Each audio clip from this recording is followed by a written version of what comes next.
we're here for some more fun with these reviews.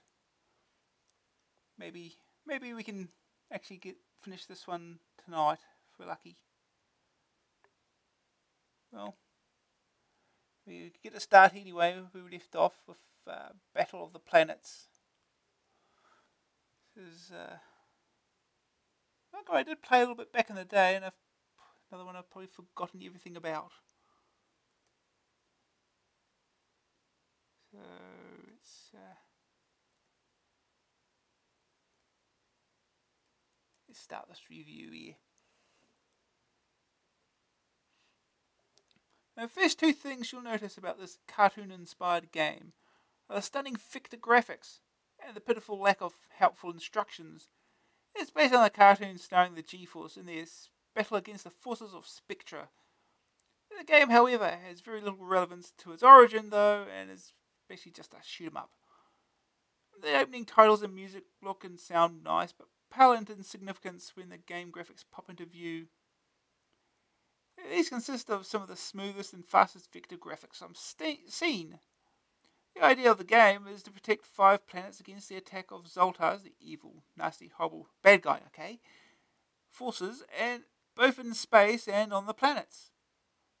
You won't find even that in the instructions, but basically it just means shoot everything in sight. You start in space near to one planet where the only other things present are enemy ships and a warp gate. The gate is used for getting to the other 4 planets, but these merely have a different type of enemy ship to fight.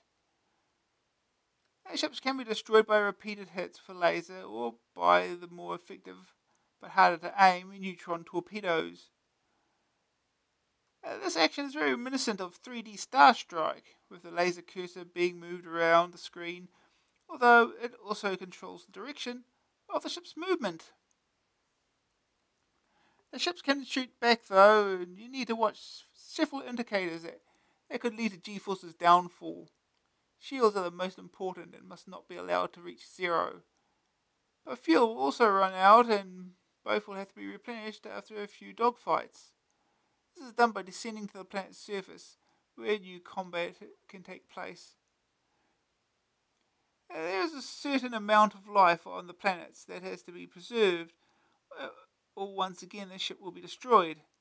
It is reduced by landers on the planet's surface, so that at the same time as picking up fuel and repairs, you have to blast tanks and other vehicles that roam the surface.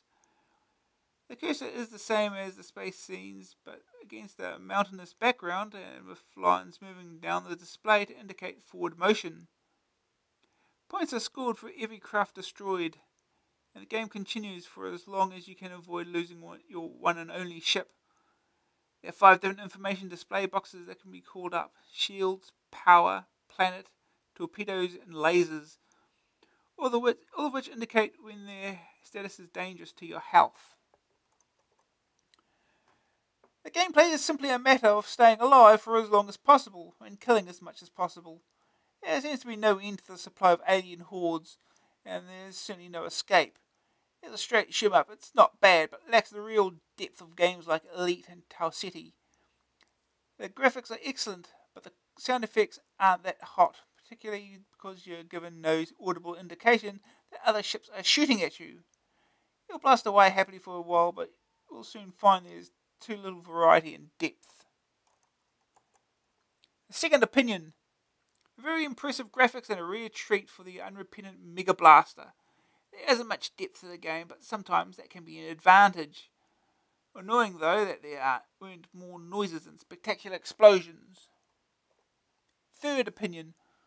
Nice vectors, shame about the gameplay. It's also, come to think of it, a shame about the weak sound, the poor instructions, and the overall lack of variety. The task is limited, the combat uninspiring. The game as a whole badly lacking in imagination. Lovely vectors though. Green screen view. For once, here is a game with redefinable colours. Surely the best solution to green screen visibility problems. Question is, why don't all games have this? Good news. Terrific 3D vector graphics. 2 arenas of action, space and planet. Helpful information areas, well designed. Bad news, little depth to the action. No audible indication of enemy hits. Can't redefine controls to get true pilot controls, i.e. up equals dive. I don't know. I don't know about that one. Graphics, 91. Sonics, 41. Grab factor, 72. Staying power, 54. Overall rating, 64%. And now we just get to play the game.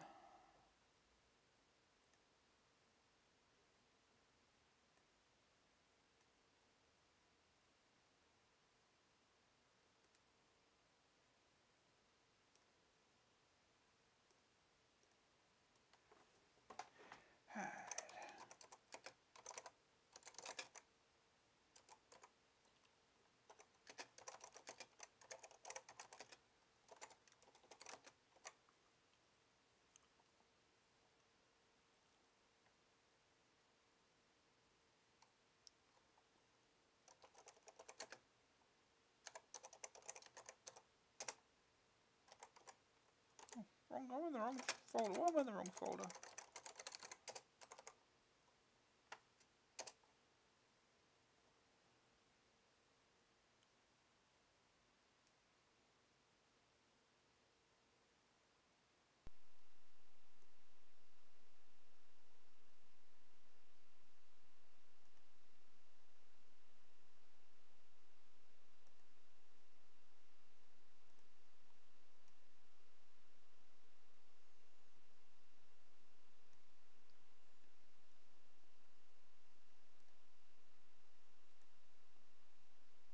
Okay, and off we go.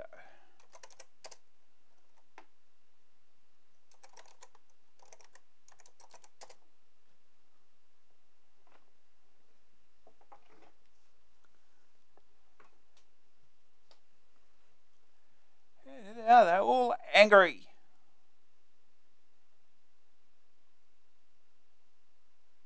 Spinny logo.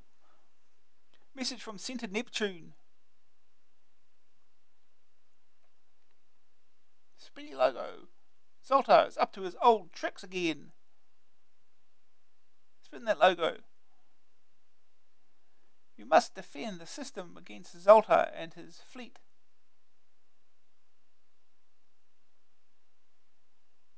The Phoenix is ready. All systems are go. Good luck, G-Force. 7 Zark 7 over and out.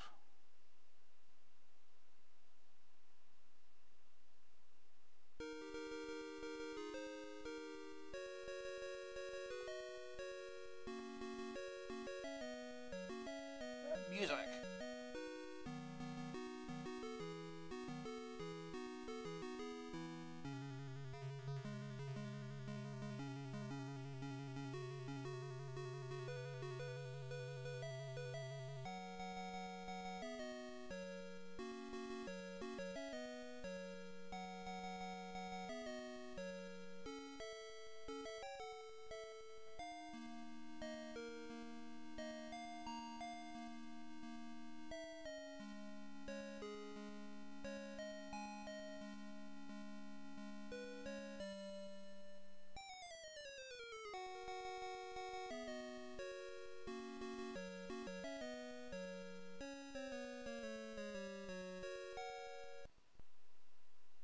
Good. Here we can define the colours. Wonderful. Keys, QAOP. Fire space. Speed is 90. Mode 1 to 5.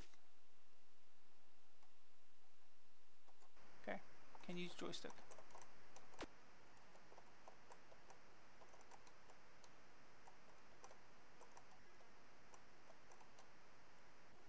Yeah, the planets look like Death Stars. Oh, something to shoot. Shoot, shoot, shoot, shoot.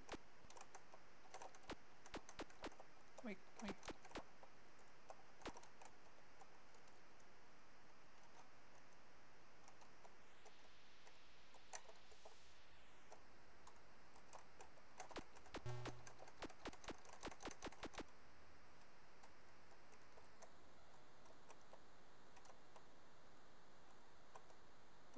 Come on. Whoa. Whoa.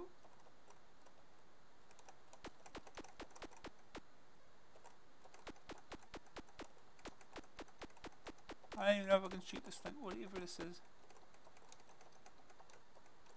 I'm out of laser. Oh, here we go. What is this thing?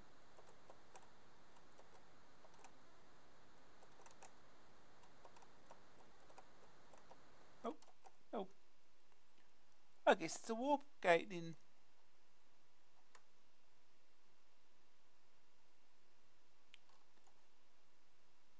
So we've got Zenith, Elias, Harif, Delixel, and Pete.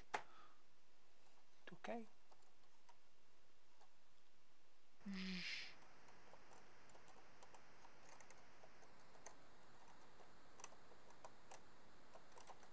Oh, it's the warp gate. We just.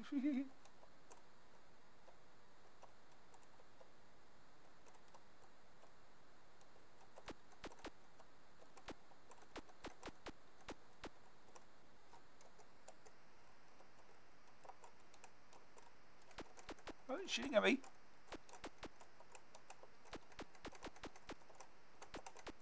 Aiming is not easy.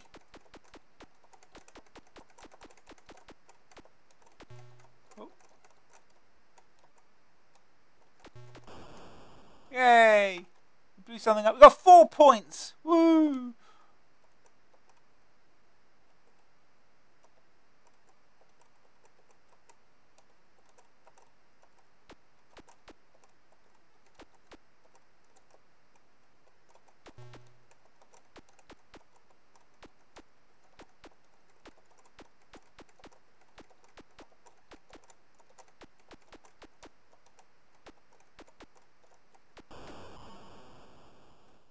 Okay.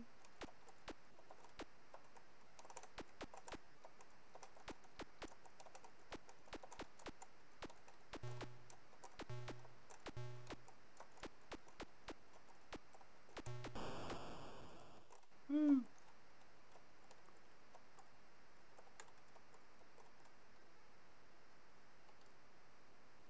Shield status. Ooh. I think we might need repairs somehow.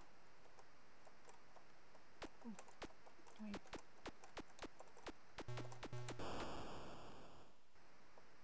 Okay. Planet this way. Oh, where's the planet? Okay.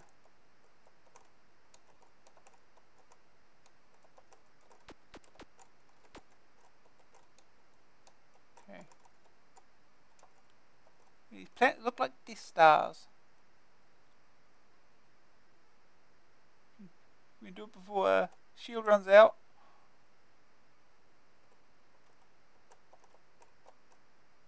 Oh, I went up. Oh, ship destroyed. Oh, we get codes. I'm sure that helps. 16 points.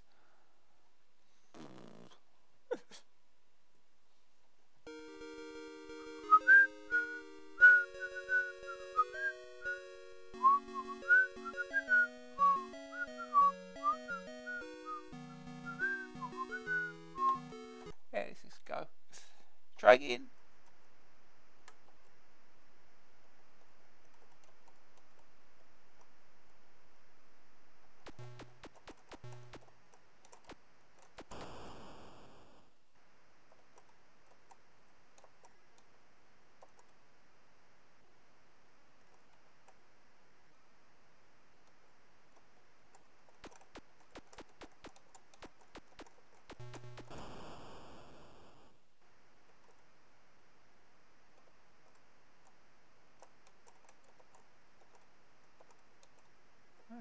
Okay. Here's your planet.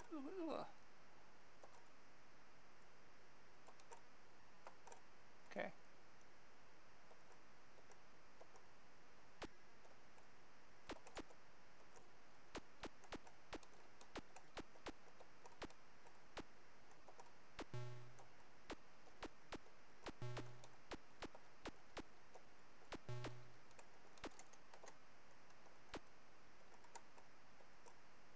assume I touched this thing. I don't know.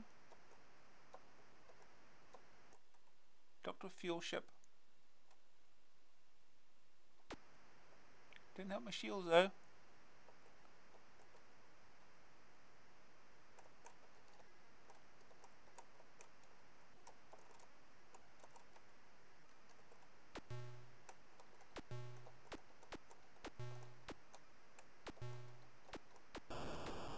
Got it. I can dock this thing, hopefully.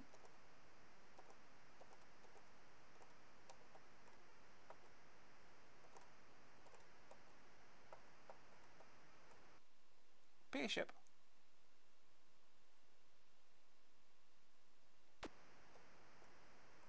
Okay.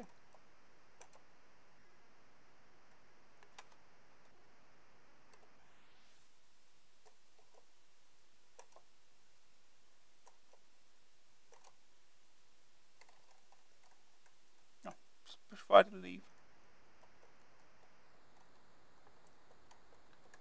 Okay.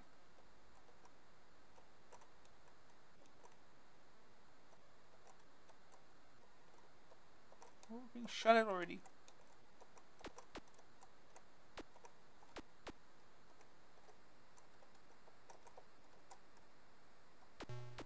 Oh, hit it somehow.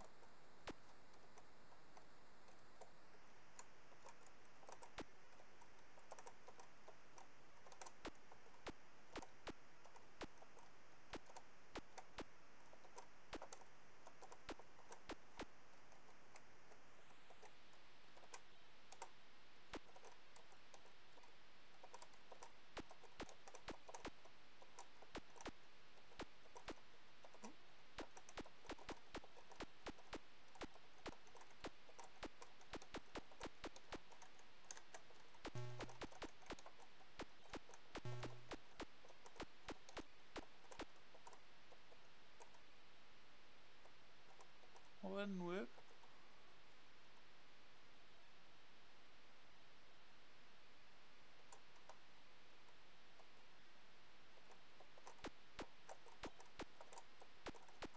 Ah, up, up, up.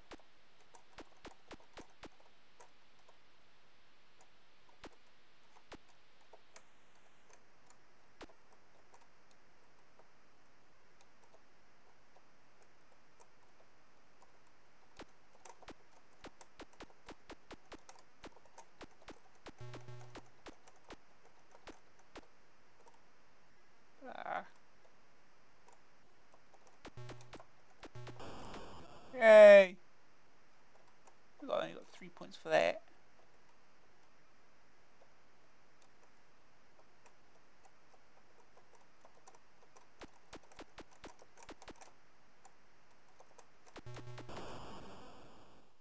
Yay!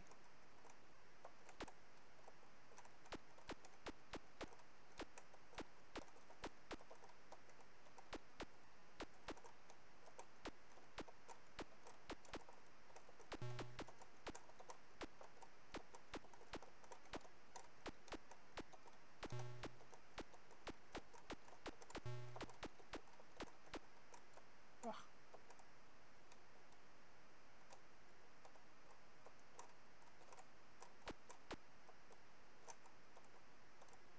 Back to the planet. We need shield.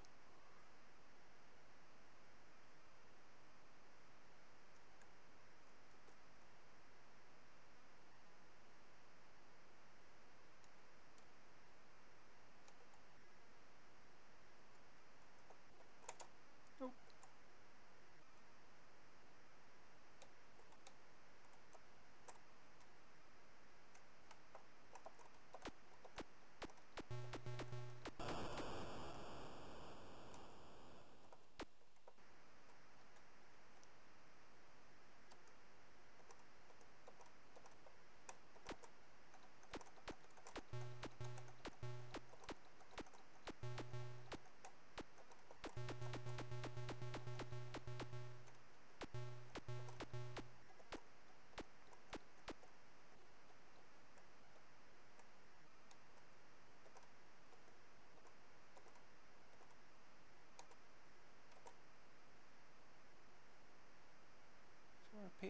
this.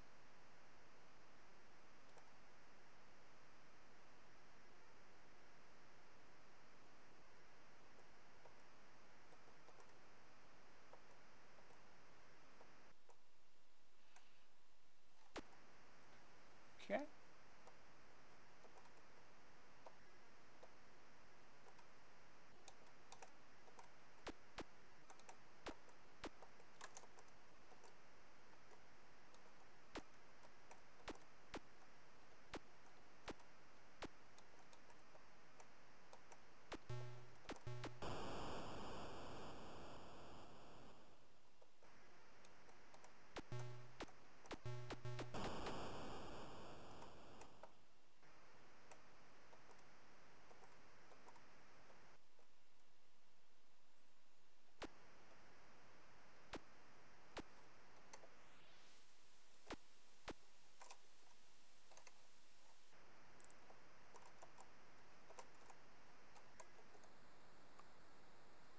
Hmm.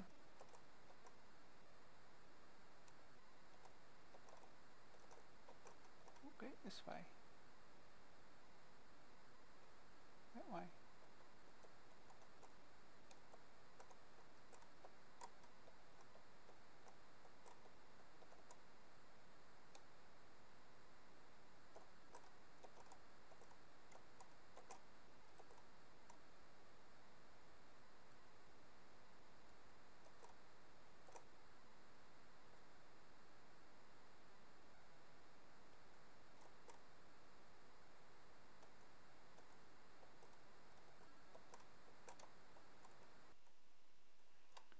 Ted.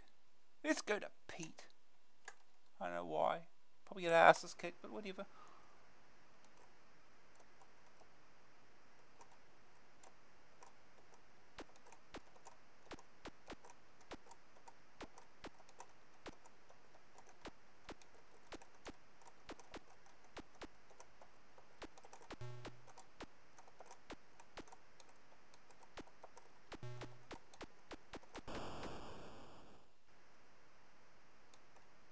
Well, not with any more points.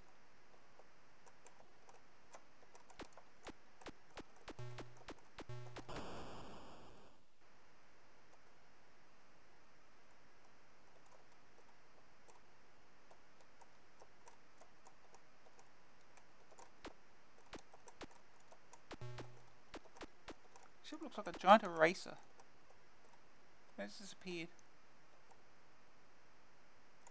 Which is a thing they can do.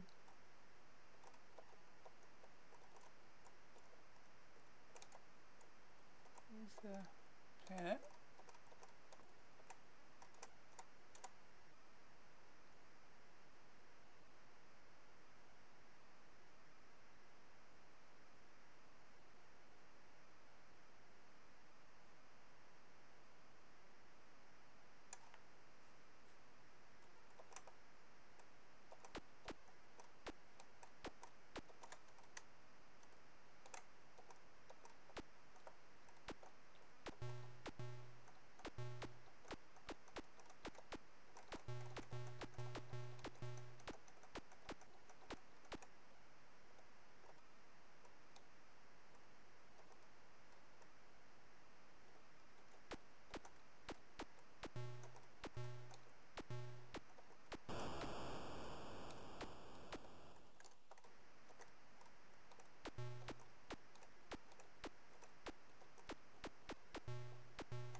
Hard to hit.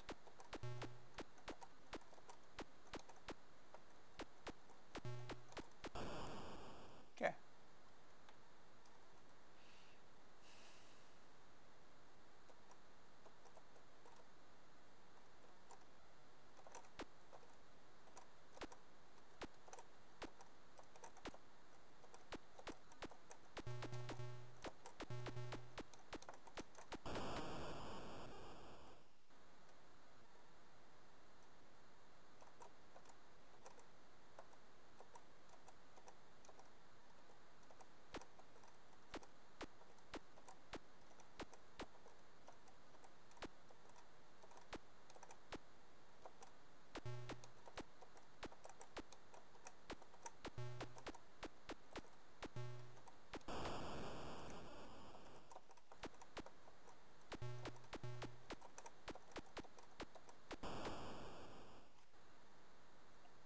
All this for 53 points.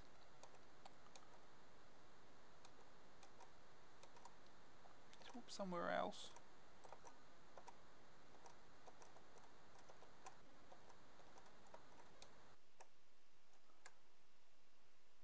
Go to Elias.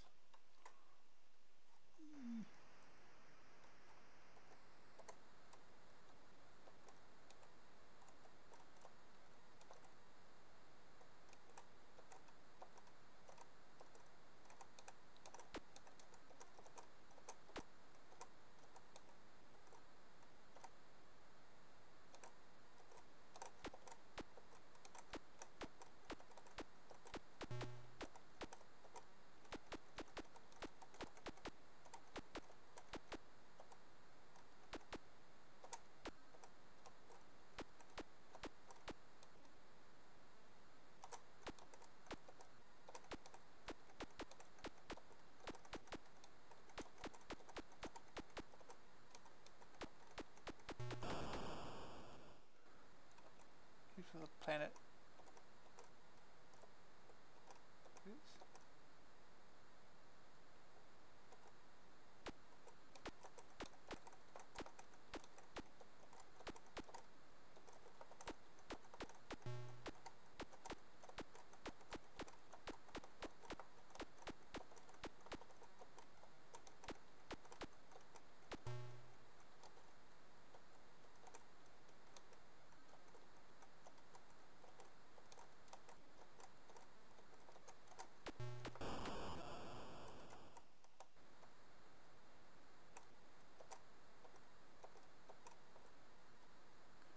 Huh.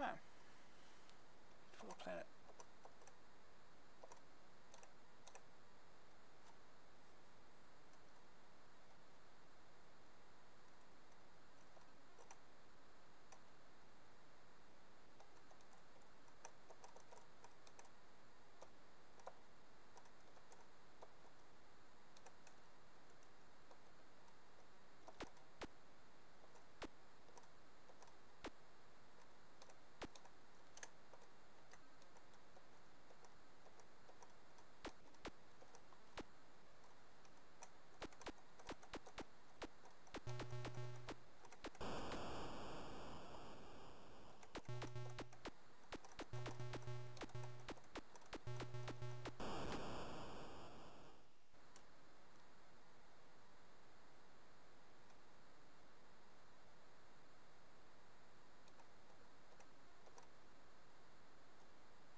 Okay. Shoot more stuff. We've got 69 points. We should just finish there. It's perfect.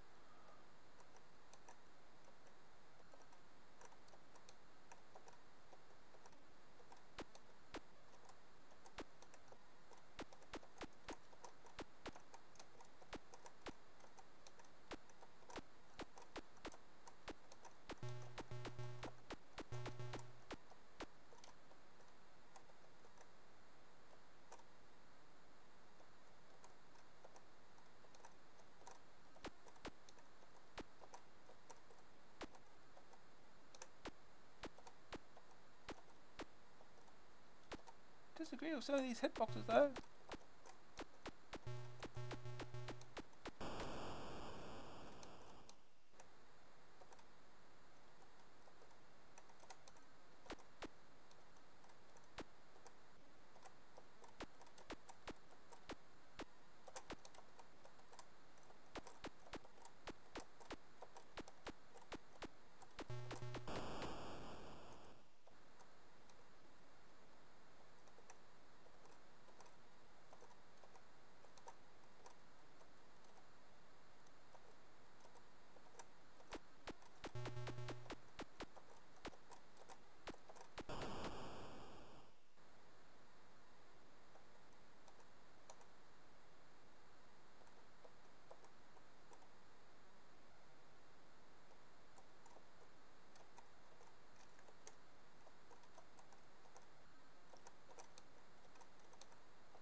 Oh shit, that's low.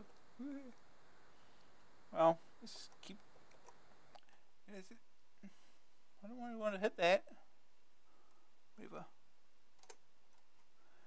Maybe we'll just keep going till we die. It's just.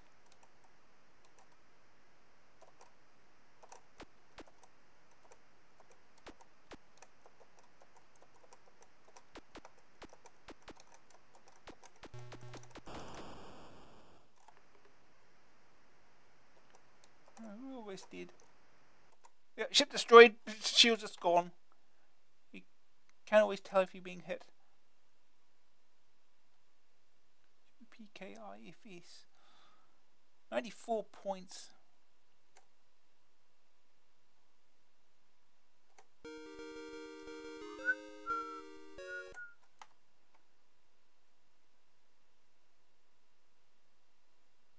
Don't know how you enter in codes.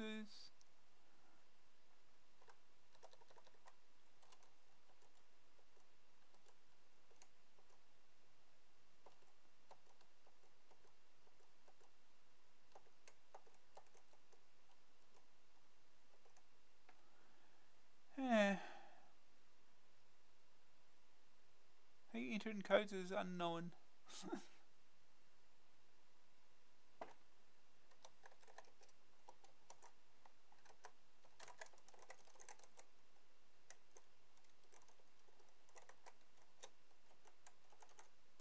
Yeah, that'll do for that. So we'll move on to the next game.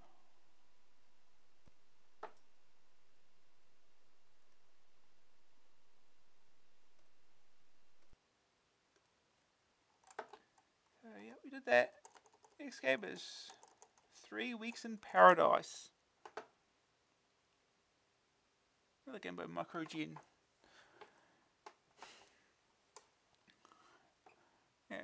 The Week family are back, and you'll probably have guessed from the appalling pun in the title that there are 3 of them involved this time: Wally, Wilma, and Herbert.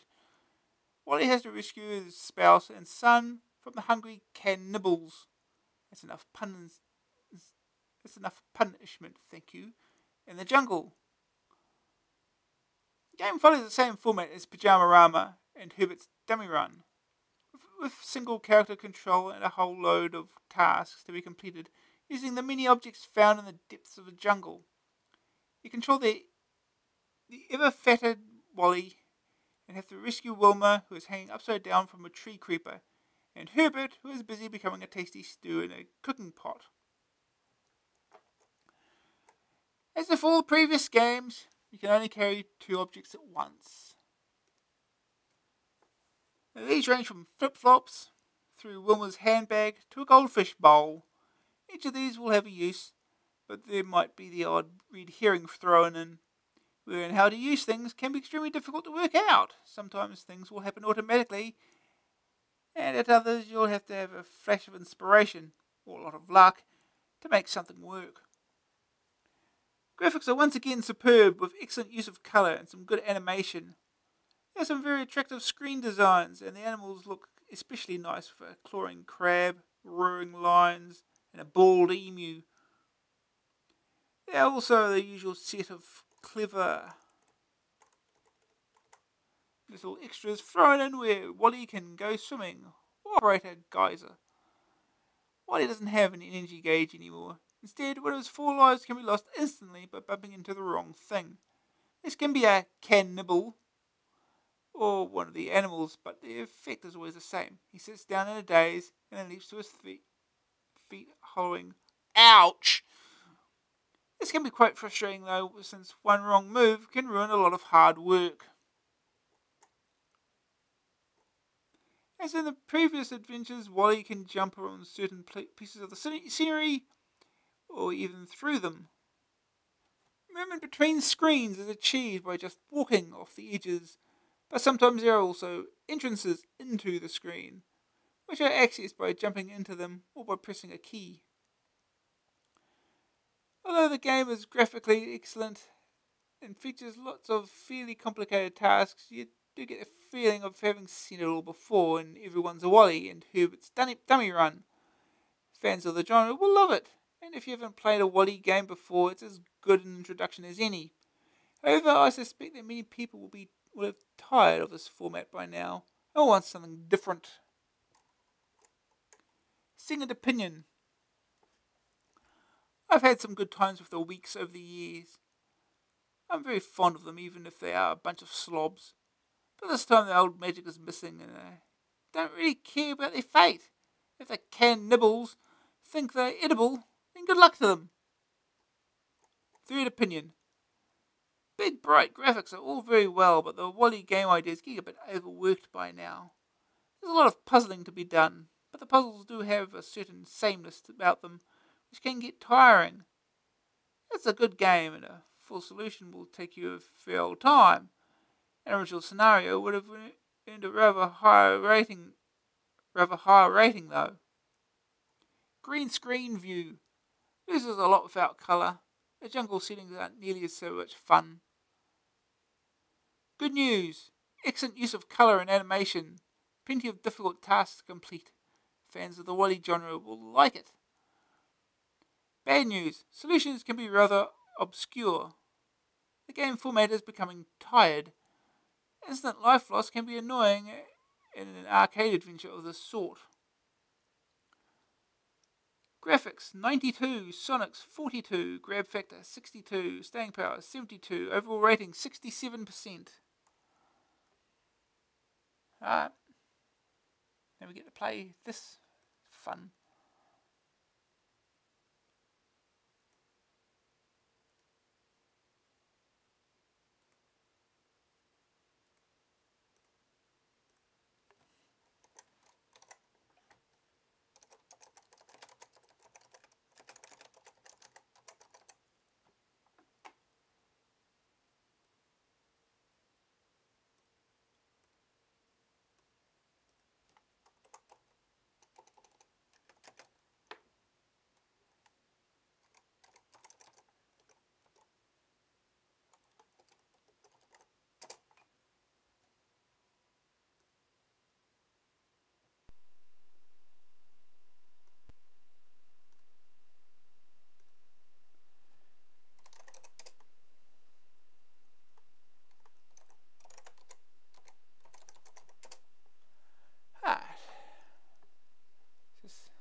Oh no. Oh no. Well.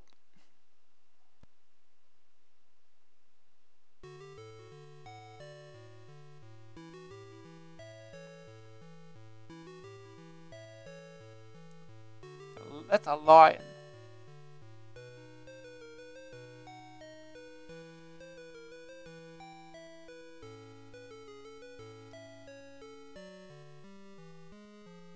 The jungle is this way. How thoughtful of the signpost where the jungle is. Do lions live in a jungle?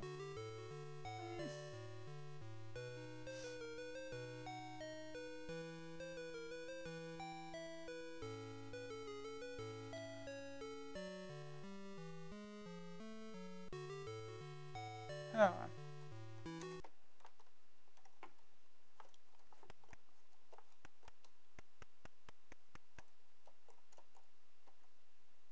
Oh, he's jumping.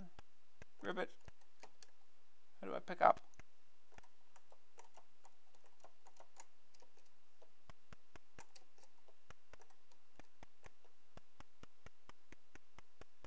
I can just walk past the line, it's not a problem. Oh.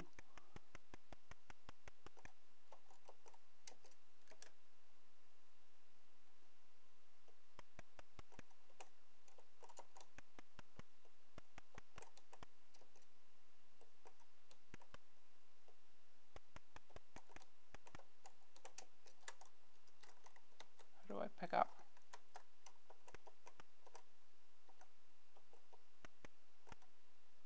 Dad. Oh, well, there's Herbert. The lions are having him for stew.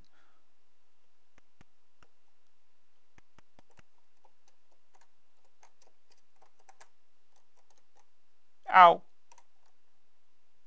Ouch. How do I pick up? Up and down, not doing nothing. Up and down does nothing for reasons.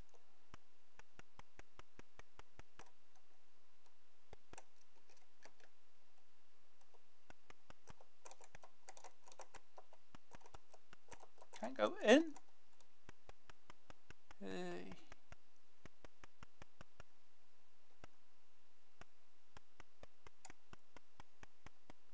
We'll go this way then. Ribbit.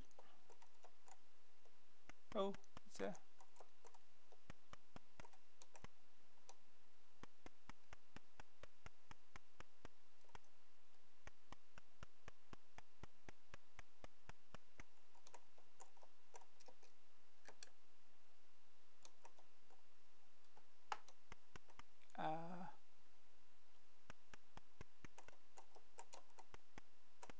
Trading post. Finders keepers.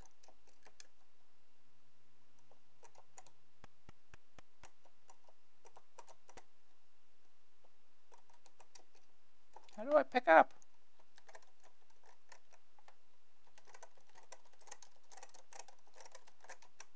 Oh, that's right. It's 1 and 2, isn't it? 1 and 2. It's like Jack the Nipper. 1 and 2. Now I'm remembering things.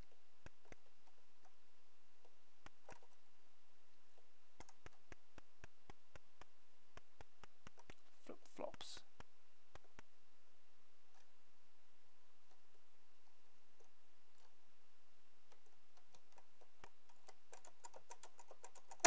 Up or down would be useful to go in.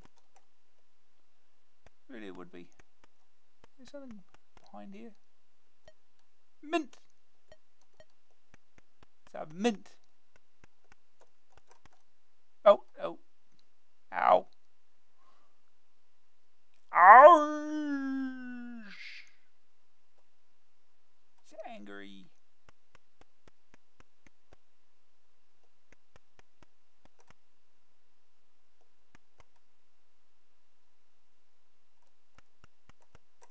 Go in and out. Oh. Here we go. We went in. Oh, we just walk through here. Okay. We walk through the walls. It's a problem.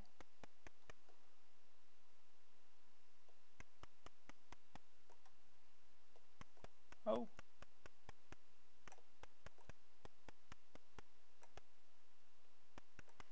You've got to be a sharp cookie. Oh, bats.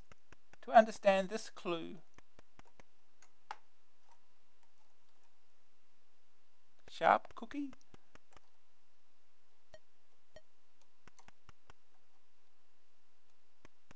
Pool. Oh, geyser. Okay. Ooh, he's a crab. Look at him dance. It's a dancing crab. I'm sure he'd probably kill me if I try. Oh, I got past him. Somehow. Wilma's handbag. Oh, we're swimming. We're swimming. Watch out for the goldfish. I bet they're deadly. Oh, seahorses. Plug. Oh. Where's Pete? Got another game with Pete. Oh.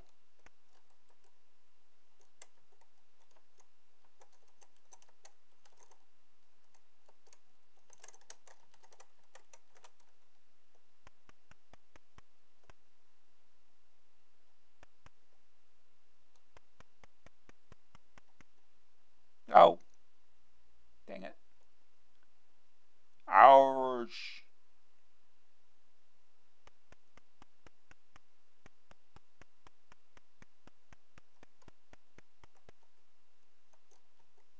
Ah.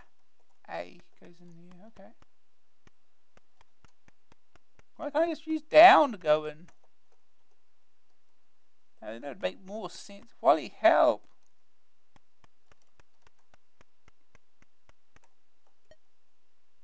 Want this? No? Oh, whatever.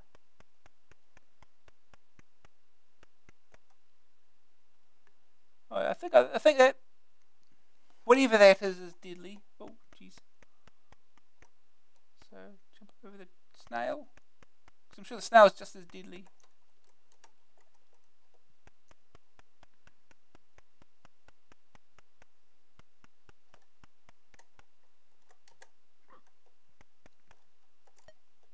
Corkscrew.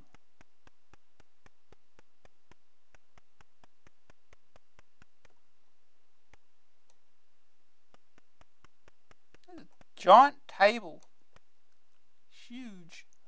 Even that Wally is tiny.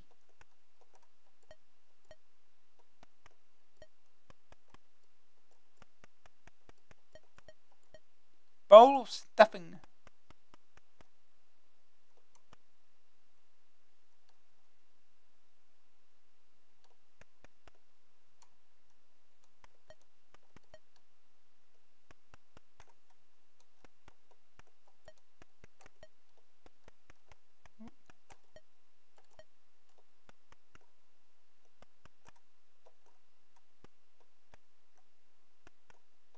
We'll go this way this time.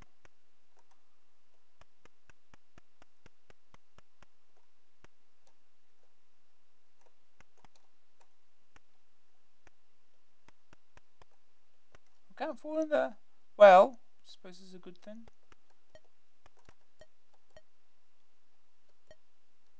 Bellow. Oh, this is helping. Okay.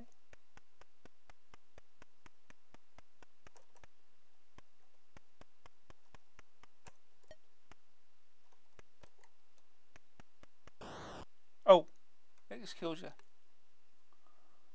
Ouch! Oh. Diddy poos! With your help, the natives will have a big feast tonight. Wilma and Herbert, you solve 0%.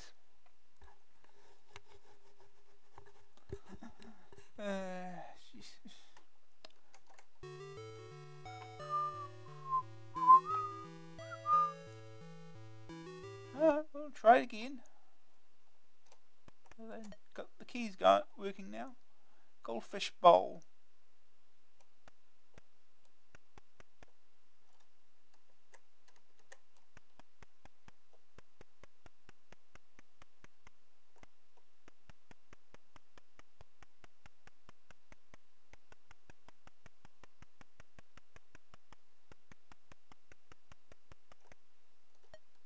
blunt axe.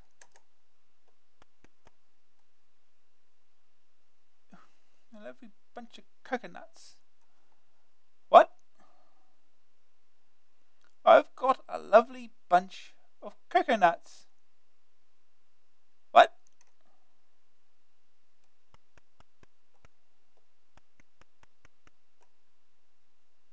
Hmm.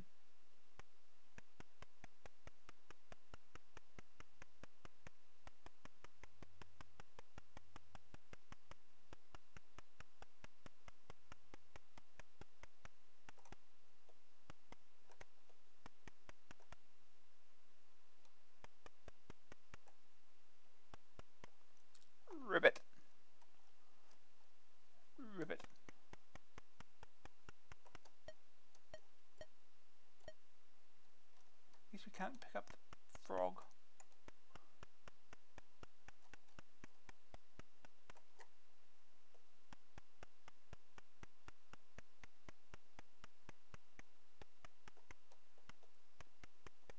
Oh no, the snail does kill you. It's just the hitbox is a little touchy.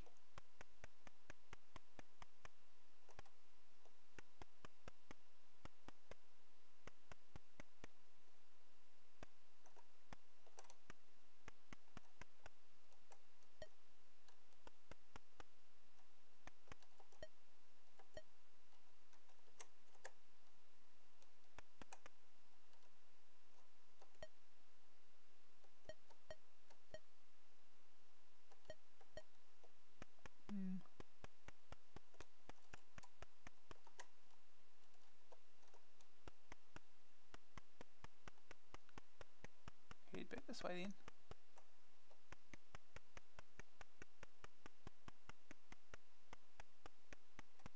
Pull.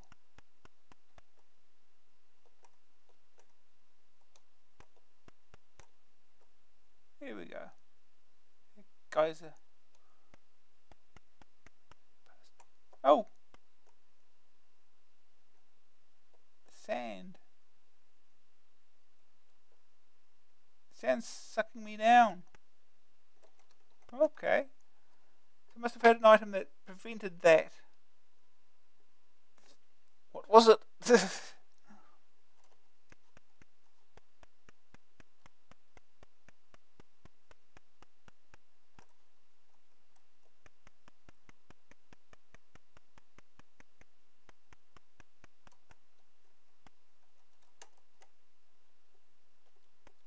I can't go back in. Oh no, here we go.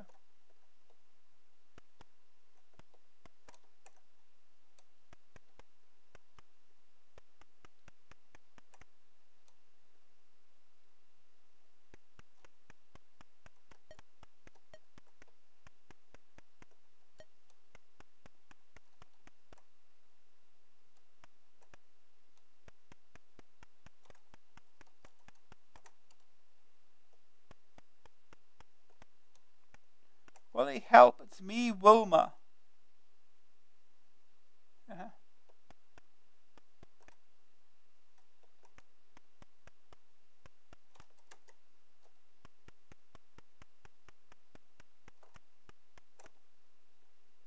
Ow. Hitbox is a little weird in this.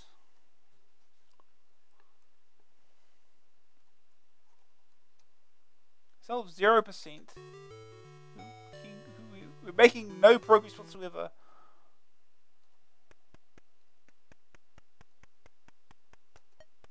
Empty billy can. Yeah, he got past it that time.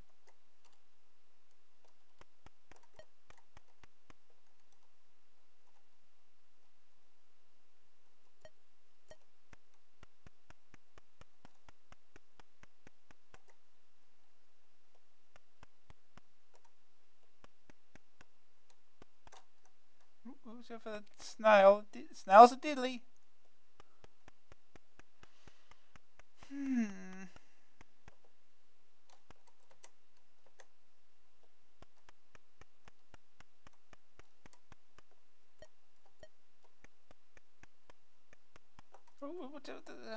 Goddamn snail.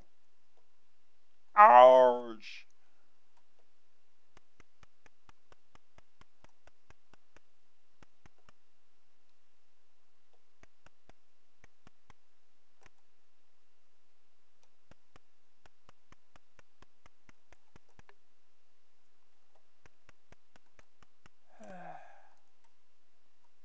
You've got to be a sharp cookie to understand this clue.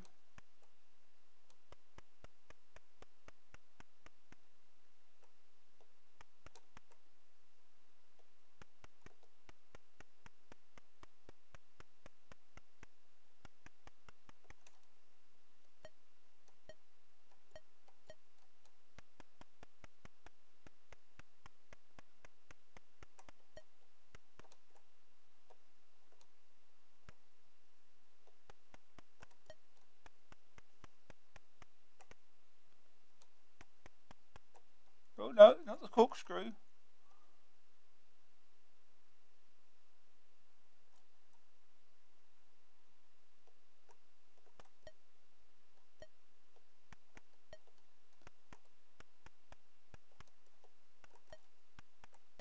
Leave that there. Now, what was the item I had that allowed me to get past this?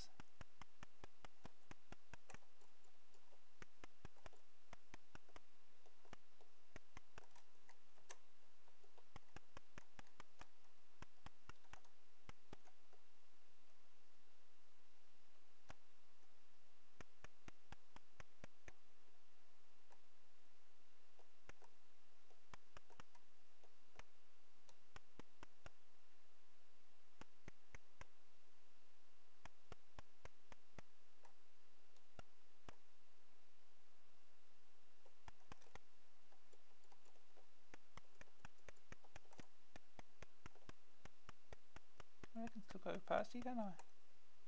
Trading post. Finders, keepers. Flip flops. These what saved me from the sand.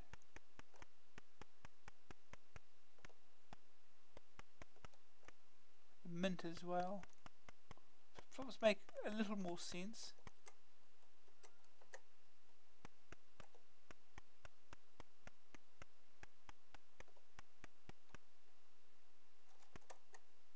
Oh, good. Just kill me when I enter the room. It's perfectly fair.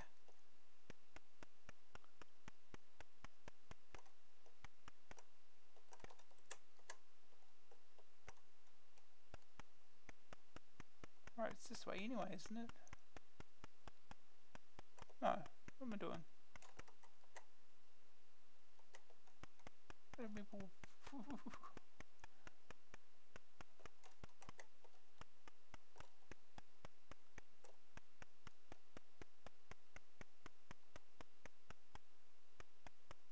Oh, lucky.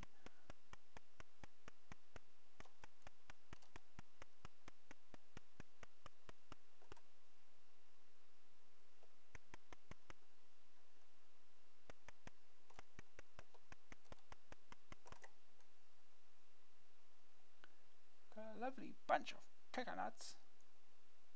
Yeah. I've forgotten where the quicksand is.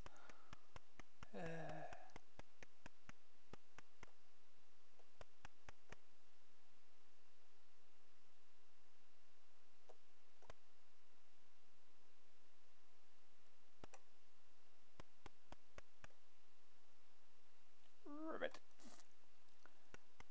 Ribbit. Ribbit.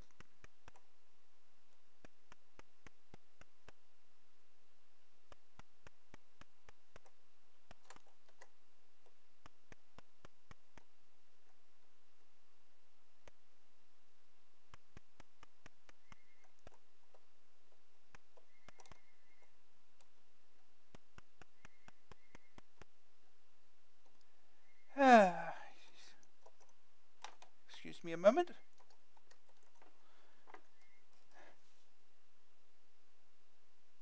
Never mind. Phone going off and stops. Well, back to the game.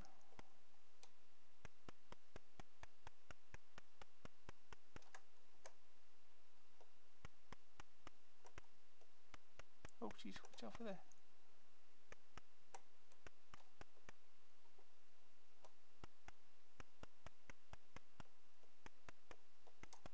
So,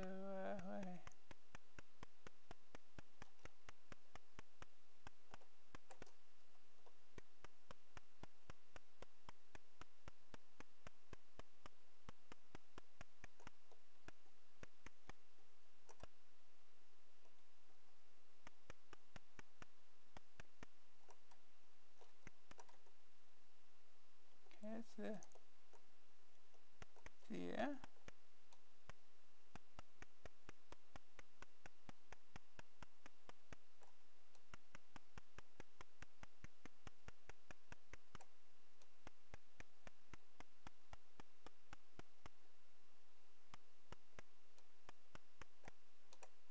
Yeah, the flip flops that get you past the sand. Okay. Crab, dancing crab.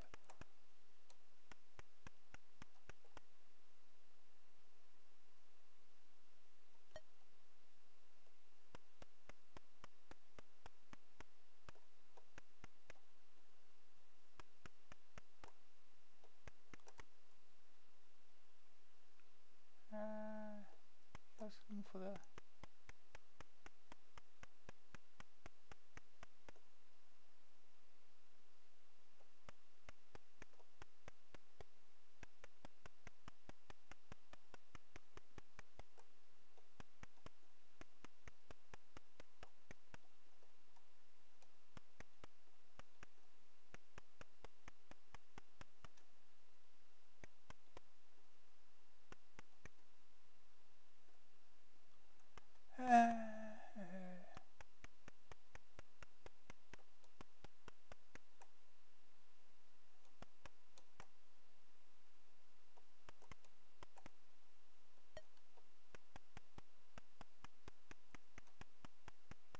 Hopefully, oh no!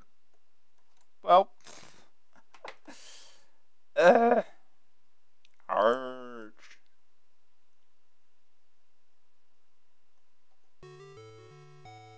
Okay, one last try. One last try.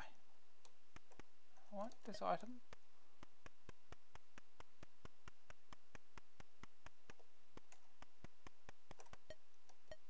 I need nothing between these.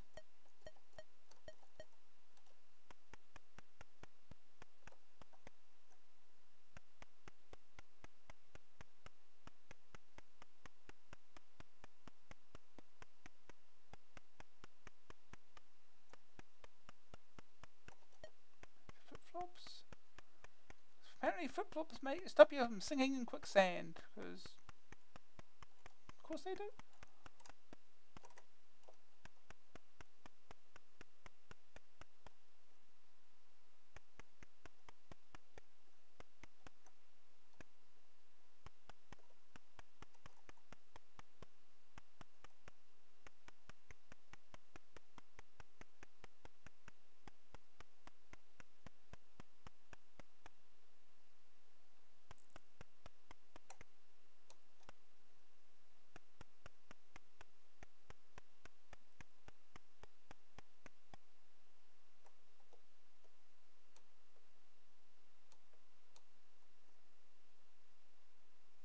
Ow. Well, goldfish bowl doesn't protect me from what look like goldfish.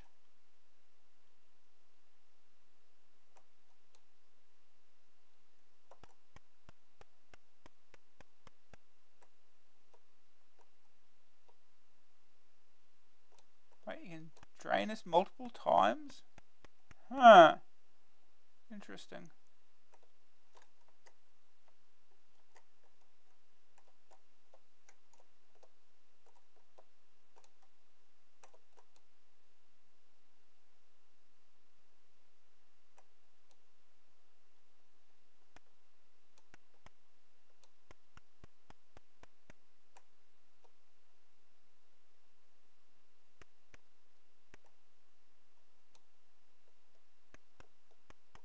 Where's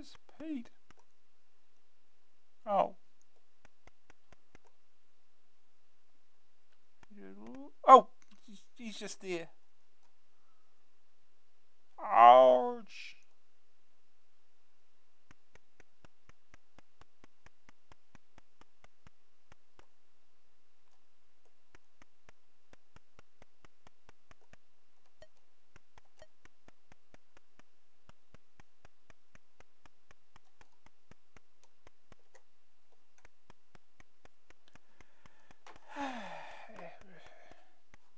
Oh, watch out for the snail. Snails are deadly.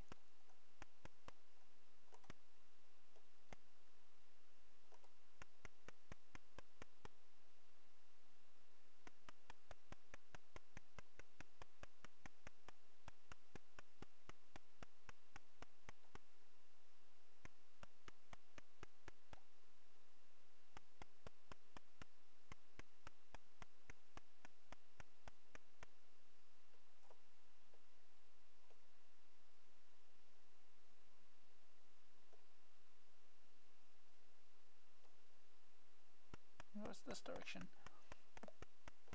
Nothing. Nothing.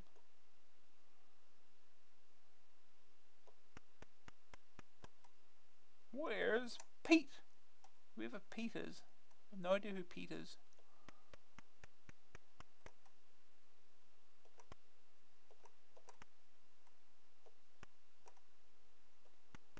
Okay. No idea what's going on there.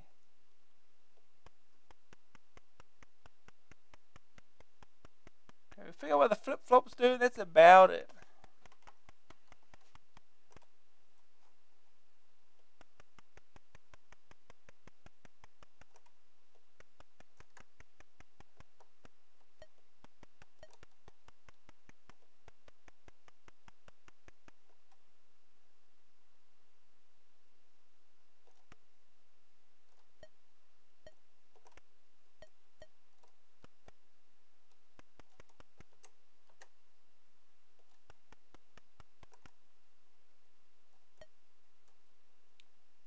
Do sticks. Uh-huh.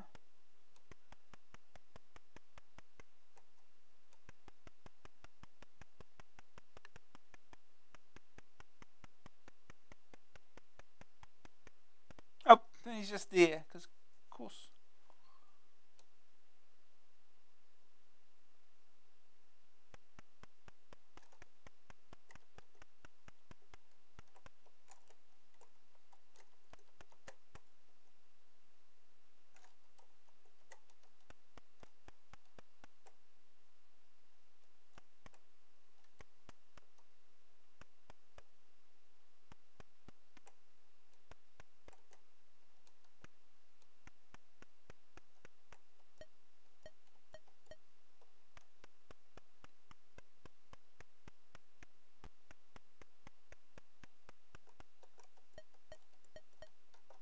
Oh, no, don't jump into it.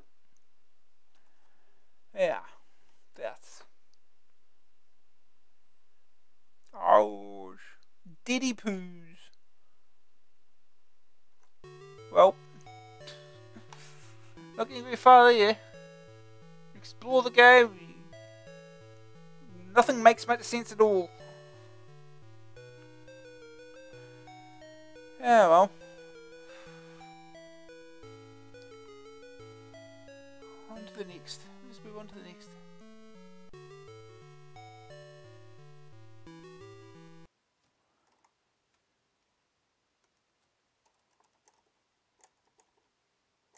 Now, fingertip controls within your grasp. Yeah, I had one of those joysticks. Oh joy, it's a war game. Probably won't be spending long on this. Desert rats. This massive recreation of the North African campaign during World War II is by the same author who brought us Arnhem. It features many similarities in the graphics and event handling, but of course the objectives, complexity and events differ greatly. There's 6 scenarios within the game, and these cover different periods from March 1941 to December 1942. The shortest of the 6 games is only 7 turns long and can be completed quite quickly as an introductory battle. The longest is a staggering 624 turns long and will take many sessions to complete, let alone win. 1 or 2 players can play the game, and against the computer you can control either the Axis or the Allied forces. The game is played on a scrolling map of North Africa, from Alexandria in the east to El Galia in the west. It takes in such famous names as El Alamein and Tobruk. Their conflicts involving each being recreated as one of the scenarios. The Axis and Allied units appear on the map as squares which you control using a cursor. When the cursor is moved off the edge of the screen, it scrolls rather jerkily to reveal more of the map. Each scenario has a different victory objective for the two sides, such as holding or capturing a particular location or road. This has to be achieved by the end of a number of turns, at the end of which you are told the result and given the option to extend the game to the next scenario. During the turns, a number of commands are available for each unit under your control, and also status report on the units.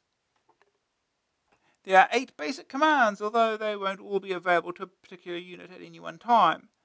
Move orders a unit to a new location and battle will result if it is adjacent to an enemy unit. Assault is the same as move, except that the unit will be stronger and result in more losses on both sides.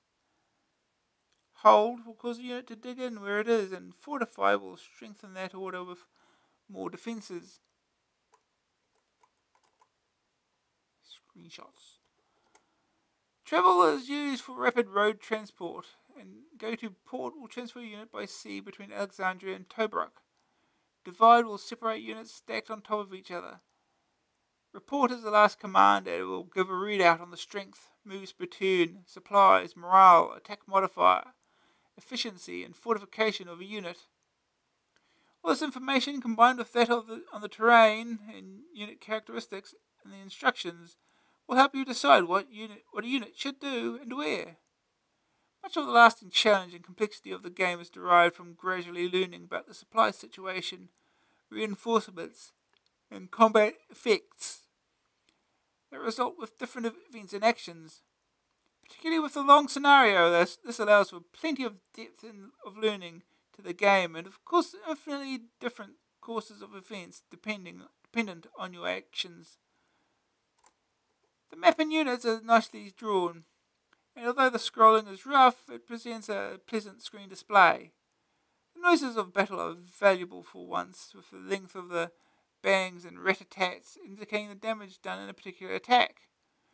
A worthy follow-up to Arnhem that will have wargame fans engrossed for many weeks.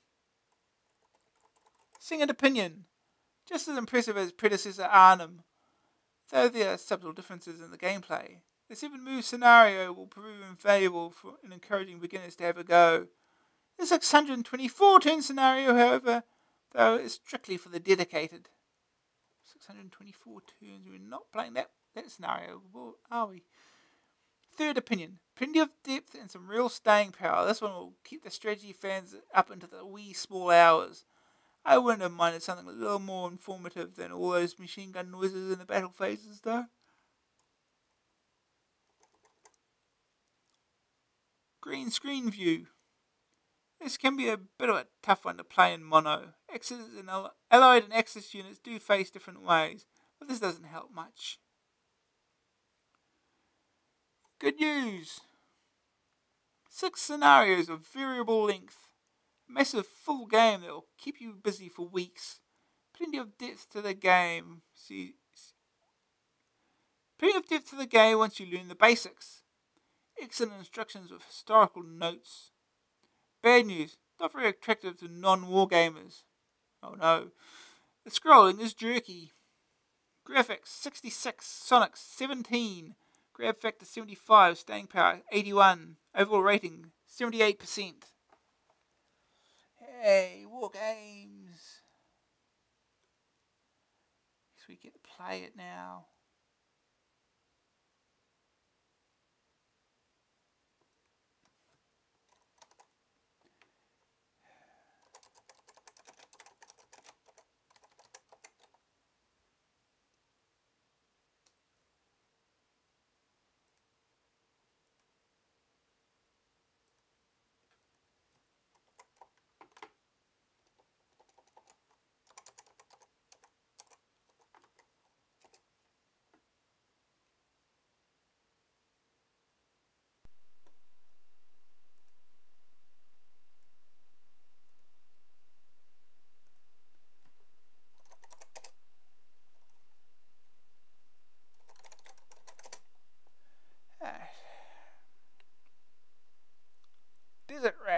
Loading.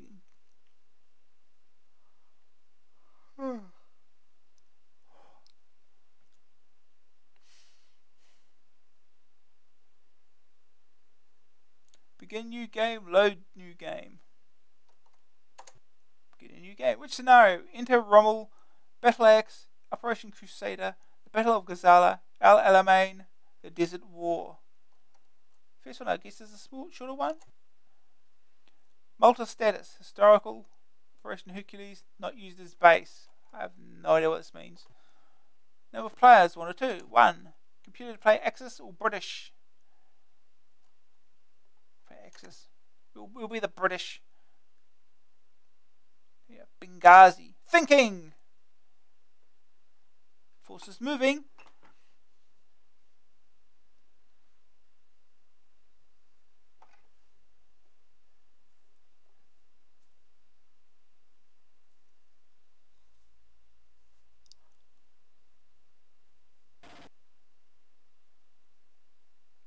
Shooting. Shooting. Shooting. Shooting.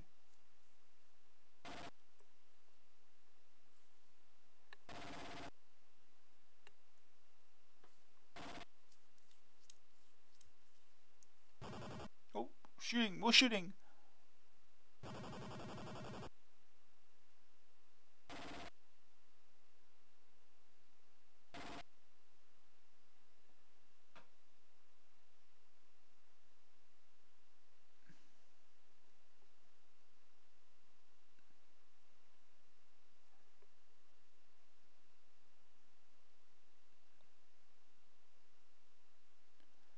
Alright, M2 to menu, any other key to continue. British turn, press any key.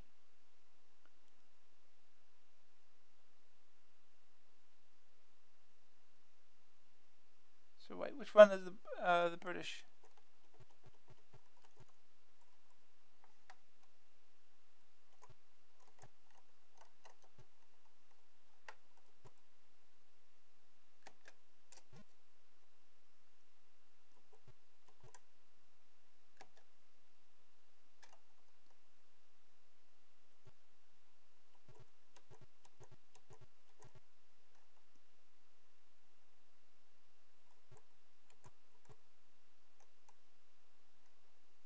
We'll move them there.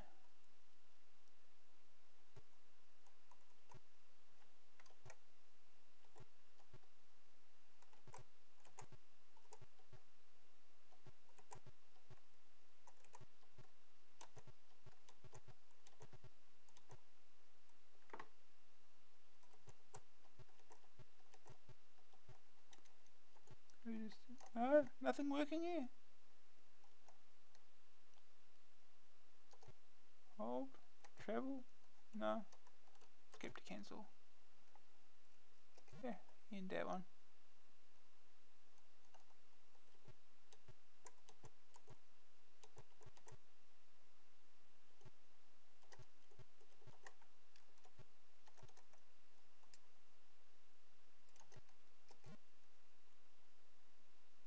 Okay.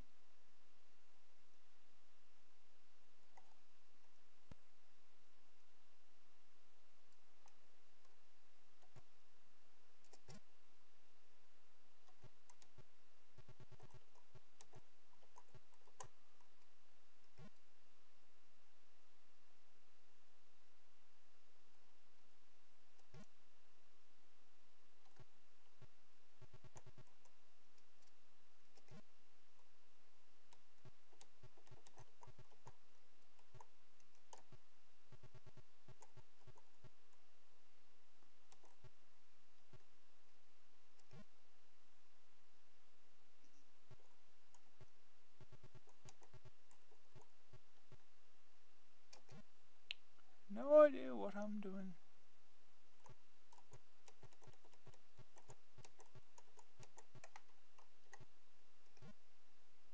Thinking. Forces moving.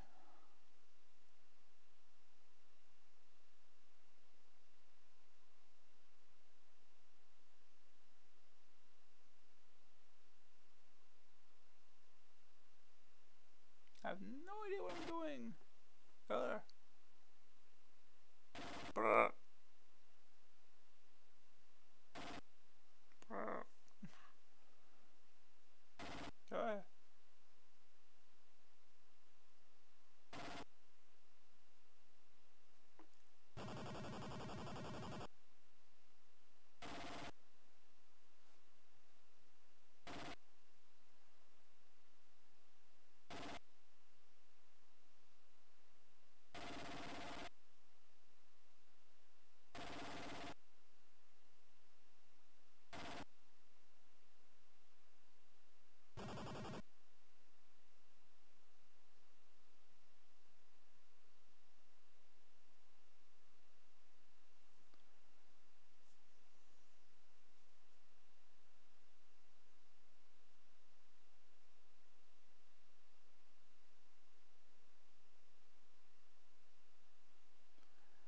Okay. British turn.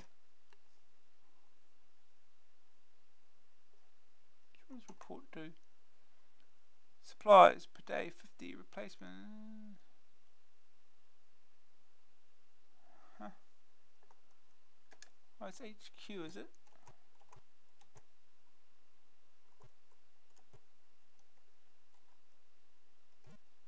Hold.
Thinking.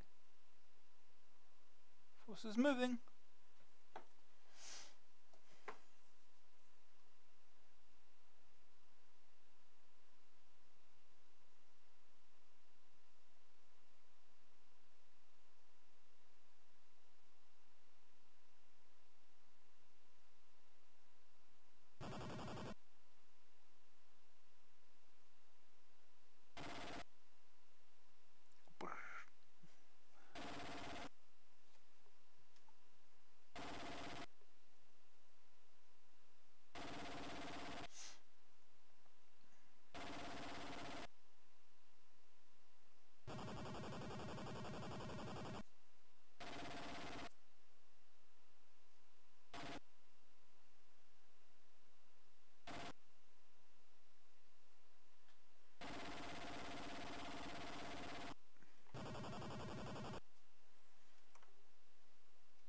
Uh-oh. We're losing units.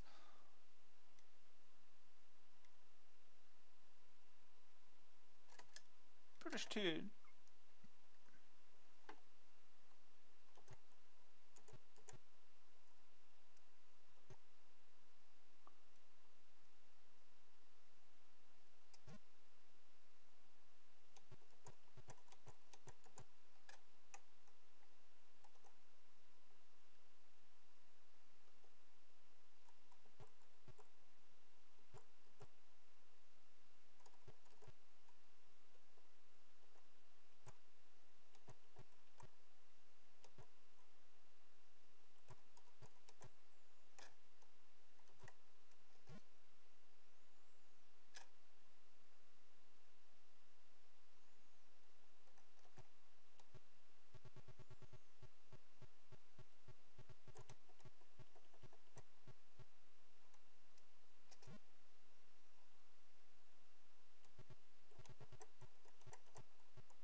Thinking. Forces moving. Moving.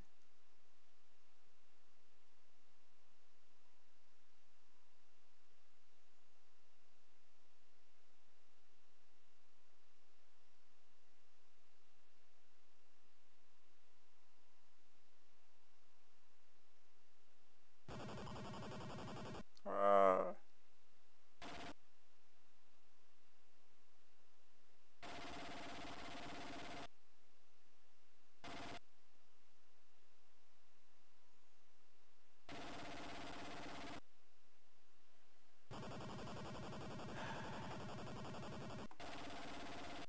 oh. Shooty, shooty, shooty.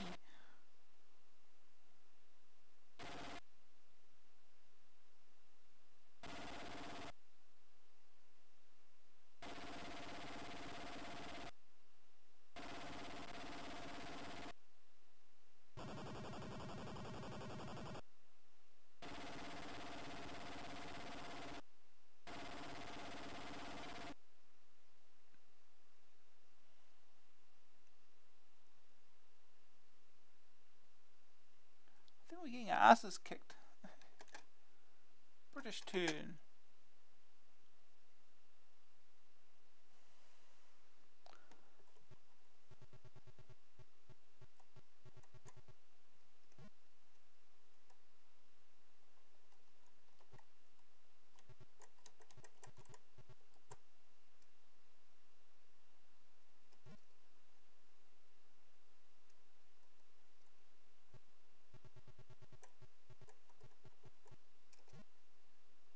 Thinking. Yeah, ain't got many units left.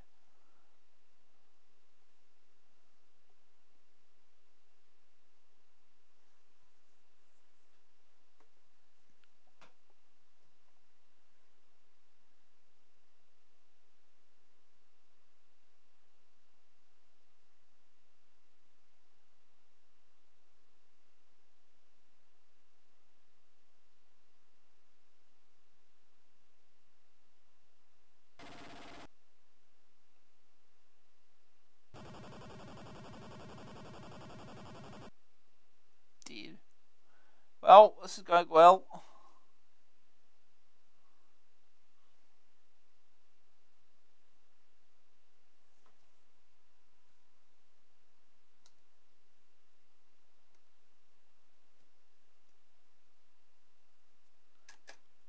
British turn. Press any key.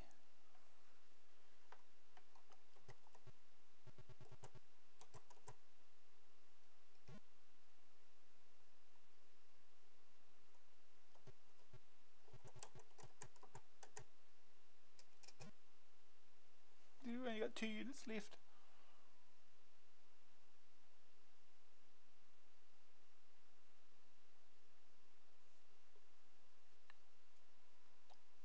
Oh, a few units left, maybe.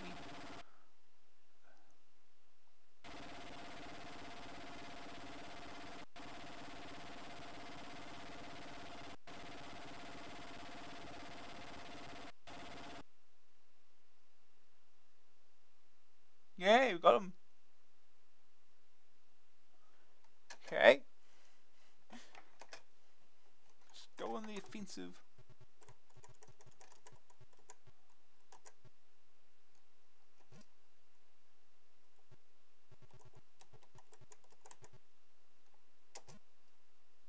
Thinking.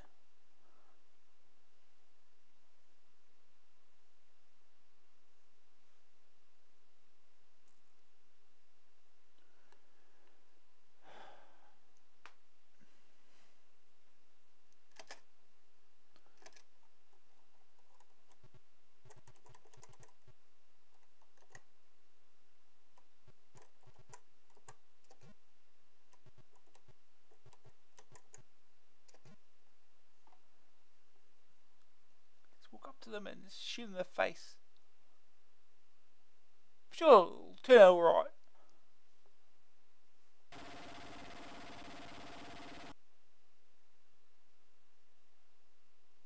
Okay.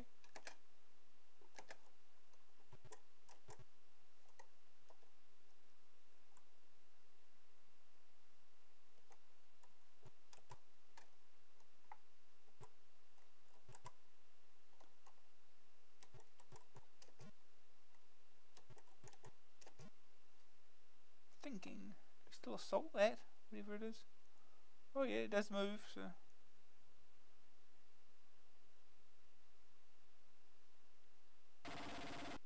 Ah, shoot it.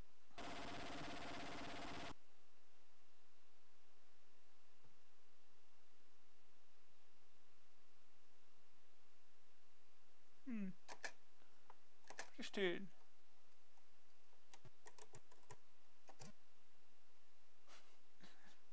1-on-1. Oh, hello. Libya. Egypt. Reinforcements. Reinforcements!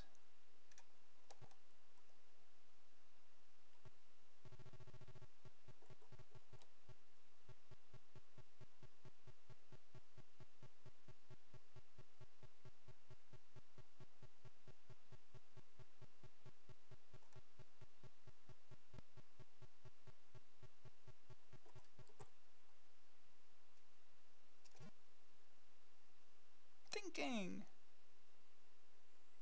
Forces moving.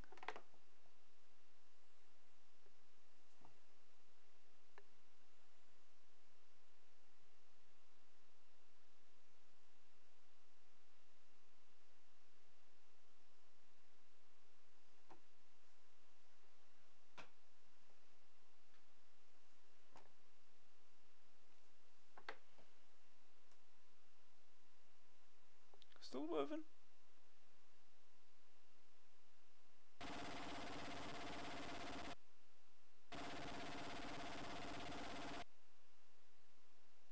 Oh hey.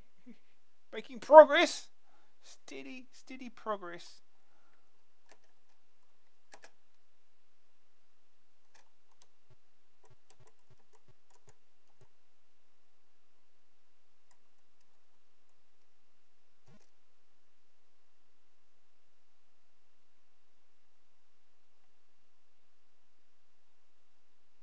They travelled nowhere.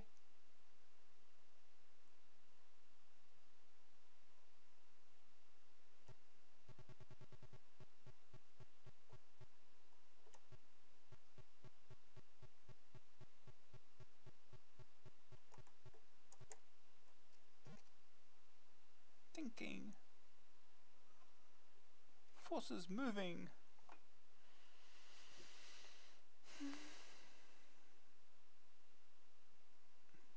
This is going longer than I expected it to.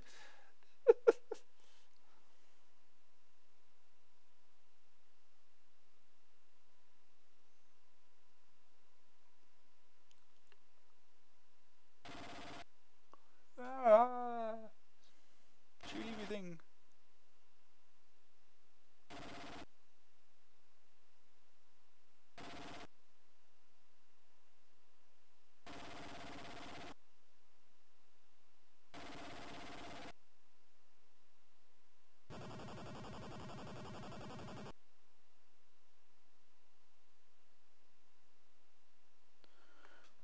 So, still alive.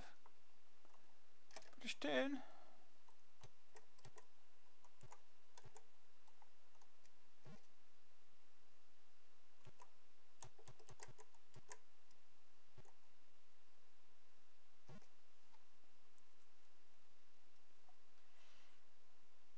And all the way back over here.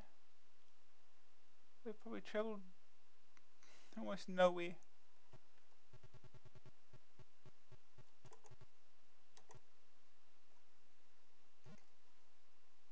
Thinking. Oh, here goes.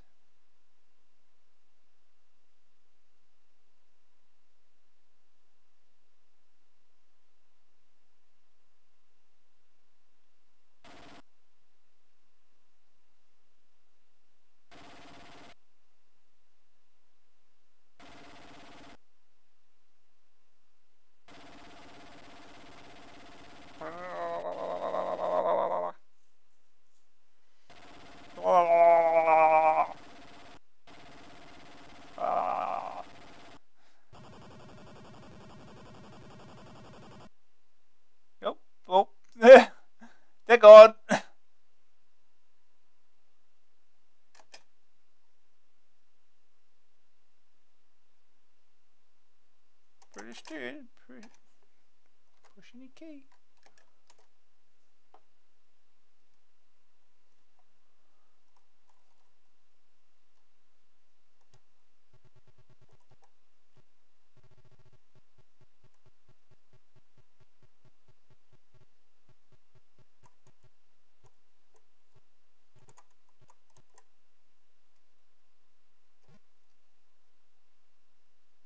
Thinking. Forces moving. There he goes. That's how far they got.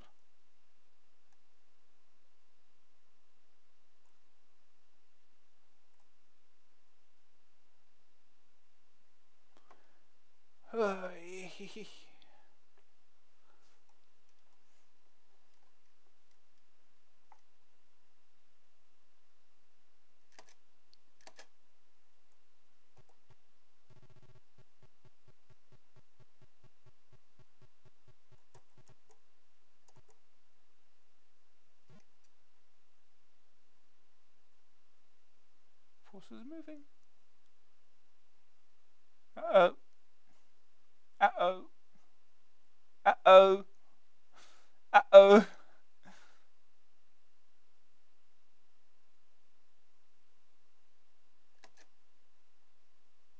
Well, I guess we attack.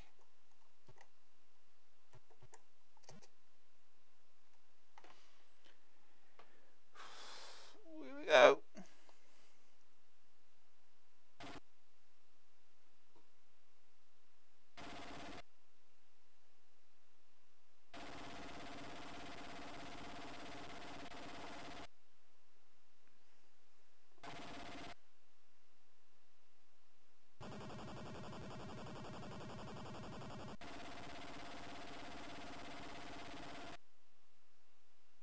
Well, the result is a draw. Okay, I'll take that. Take a draw. We don't want to extend the game. We'll leave it at that. Played it long enough. Okay. Back to the magazine.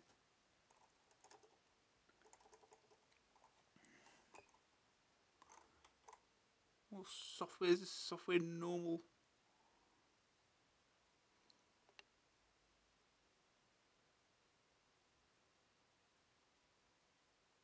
Pretty normal games. 100 Amstrad programs.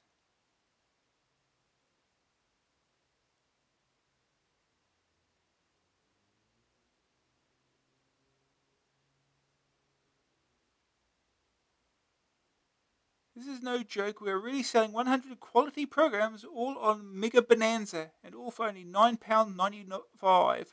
Mega Bonanza consists of a twin cassette pack containing 50 games, 35 educational, 5 business utilities and 10 miscellaneous programs.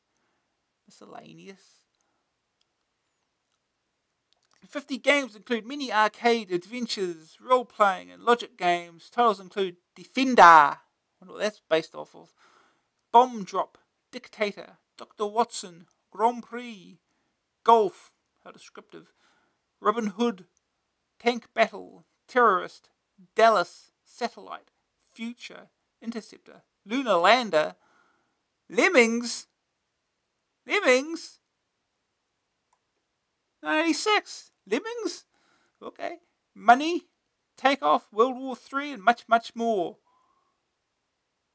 35 educational programs in maths, physics, chemistry, biology, computer science, history, and geography, ideal for O-level revision or as a course companion. 5 business utilities in business graphics, VAT, and sales production. 10 miscellaneous programs, including a Stradbug, tape magazine, graphics demos, calendar, and much, much more. Mega Bonanza 100 program packages suitable for Amstrad 464, 664, 6128 micros. Twin cassette pack $9.95, disc package $14.95. All prices fully inclusive. Why spend £10 on one program when you can have 100 for the same price? I'm sure the high quality is Way of the Tiger. Arr. Into the world of Avenger, a ninja warrior of unparalleled skills and deadly powers as he battles the forces of evil in defense of his faith and protection of the weak. Be calm and stay silent as the outstanding animation and unrivaled combat routines take you to levels of action you had never thought possible. Experience the stunning effects of triple scrolling action as you master the techniques of hand-to-hand combat, pole fighting, and the skills of the samurai sword. And when you believe you have succeeded in overcoming all the odds, the next in this thrilling series of adventures will beckon you forward to a further challenge of death. Cassette 995, disc 1495, MSX 64K, Spectrum 48K, Amstrad CBM 64 128. Screenshots from Spectrum 48K.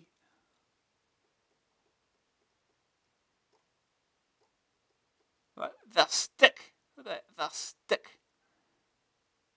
Literally just the stick. You suction cup, you stick onto the desk. That'll be perfect, I'm sure. Yeah, couldn't be a problem with it at all. Okay. Yeah, onto the bastard game of the issue. It's Rasputin. This is one inscrutable game. Yeah. If you're expecting tales of a hairy, lecherous Russian doing unspeakable things to the women of the Tsar's court, you'll be disappointed. If you want an exceptionally difficult arcade adventure with terrific graphics, maddeningly addictive gameplay, and some great features, then hold on to your fur hats, vodkas, and Cossacks, because this is it. Rasputin is indeed the evil figure behind the game, and whose power you have to destroy. To do this, you have to obtain a jewel. But this is the final step in the very long task comprised of numerous steps. The screen displays in 3D view various courtyards and obstacles that twist into some complicated layouts with many features. Too tough or not too tough? Alright, we'll get back to that. You control a Crusader Knight who is armed only with a sword and shield and the ability to jump about in armour, although he doesn't clank. He can be rotated left and right and walked forward diagonally when he is facing up or down screen. Yeah, in other words, this is tank controls. This tried and trusted perspective from games like the Ultimate titles and Chimera works well, though the control can be difficult, particularly in tight spots where you inevitably panic. Yeah, but in the Ultimate titles you actually have the choice of using tank controls or not. On exiting from the start room, you find a main corridor with 8 doors leading off it. Each one marked with one of the Russian letters that together spell Rasputin. The corridor is populated by guards who initially don't move, but will become activated with time. The moving ones can be killed with your sword, but they can also kill you. This returns you to the start of the screen and costs vital life force energy. If life force runs out, then the game ends and you're given a percentage score. Best I've managed is 0.68%, so you can see how tough the game is.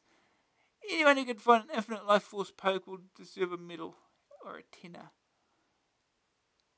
Life force is also severely depleted by walking off a platform into midair, causing you to plummet to a screen bare apart from some clouds.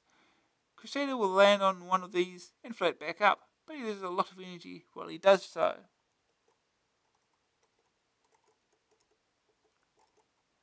Entering any of the 8 doorways will reveal the nasty nature of your task. They are all constructed of blocks to make platforms, stairways, and lifts, with 3D perspective often playing a part to confuse your path ahead. The real problem isn't moving around though. It's the weird and deadly varieties of life that inhabit nearly every screen.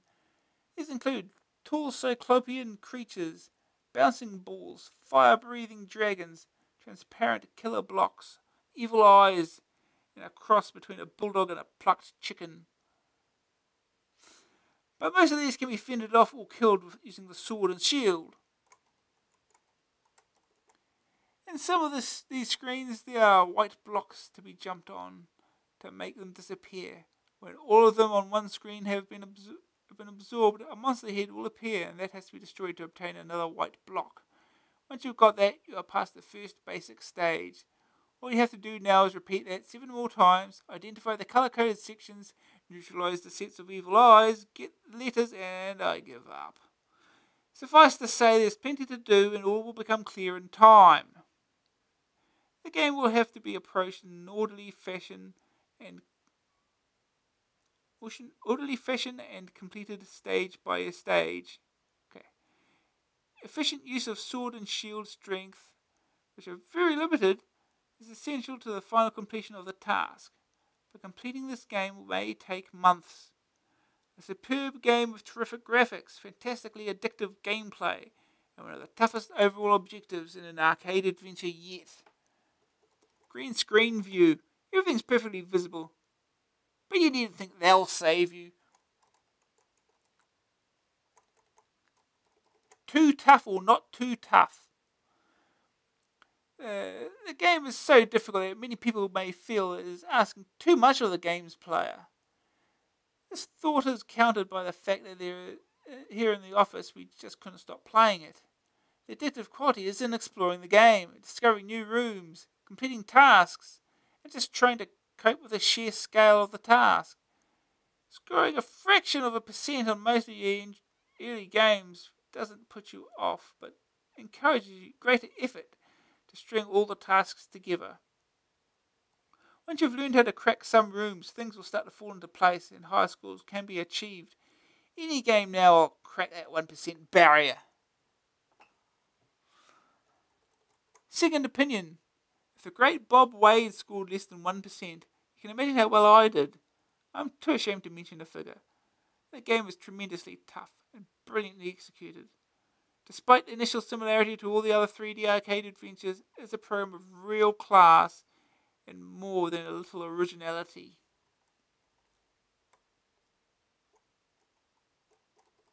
Third opinion. This game is mean. It just keeps killing you, and you just keep coming back for more. If the wicked perspectives don't get you, the monsters will. But it's so addictive, you just can't stop playing it. Prepare yourself for sleepless nights, derisory scores, and endless frustration. Good news. Beautiful and deviously designed rooms. Great monsters and other moving features. A tremendously tough long-term task. Will it ever be completed? Many stages requiring both good reactions and platforms planning. Puzzling, mapping, and a good memory are needed. Bad news. Maybe a bit too tough. Not just one, not even two, but 3 opinions. Graphics 87, Sonics 57, Grab Factor 94, Staying Power 93, overall rating 92%. Yeah. See if this is worth 92%.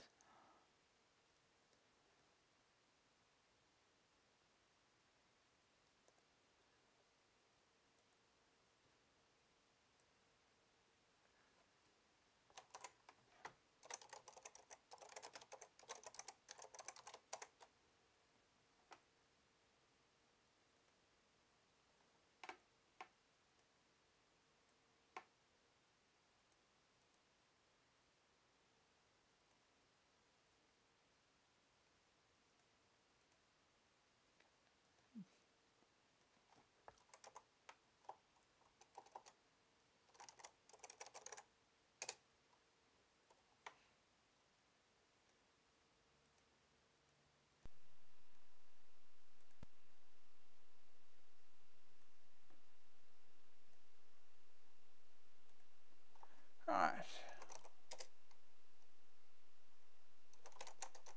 Run game. We're not going to cheat. We're not cheating. We probably need it, but we're not going to cheat. Music by Melvin Wright. I wonder if it's only released on tape. Maybe it has tape loading music. Oh, here we go.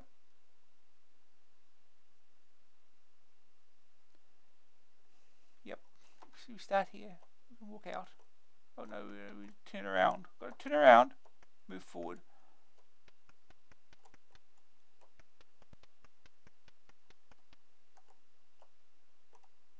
Okay, down to block.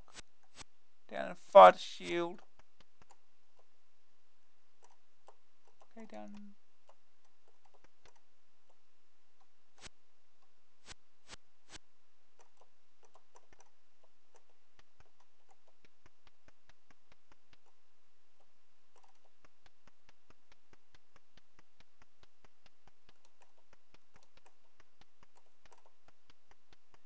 Oh boy. Excitement. Oh no, it's still moving.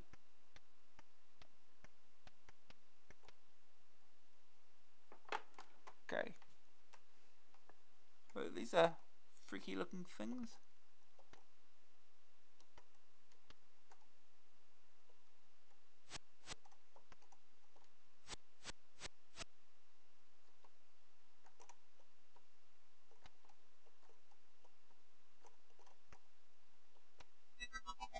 Oh, dead.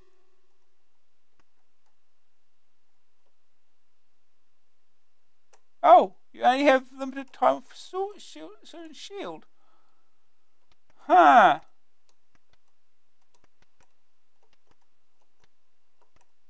That's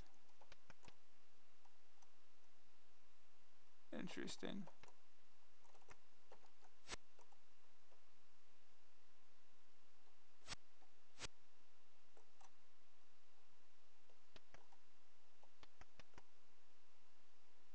Set in line there. You can't. Never mind.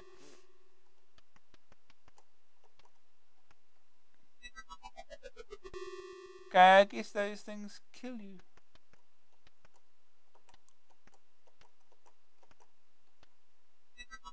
No, can't touch it. Can't go anywhere near it.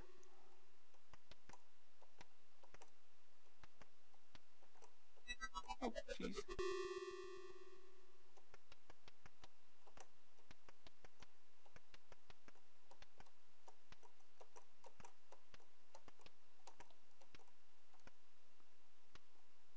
Oh, you can't jump on top of it. What? Oh. And down we fall.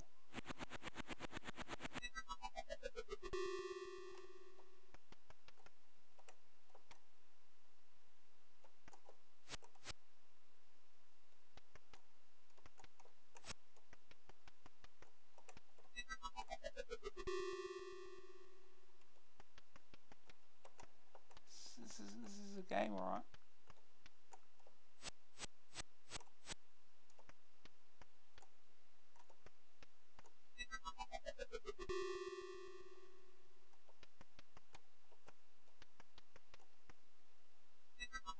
Nope, can't jump on the things. You can't jump on the. Oh boy, this is. Oh,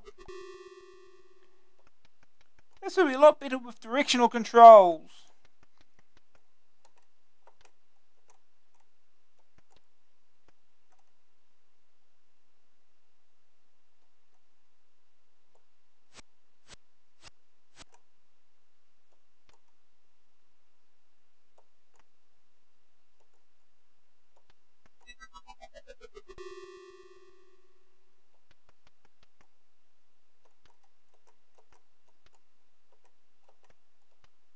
Oh.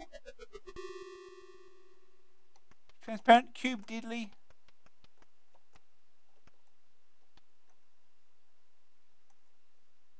Oh, but, give me a chance, do something, come on.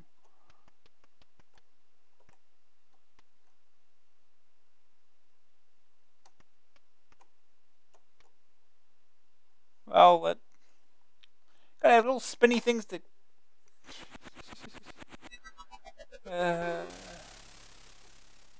Time is endless, not so. Crusader's life force, yet time will heal all wounds. Hero credibility 0.0%. Yeah, we awesome.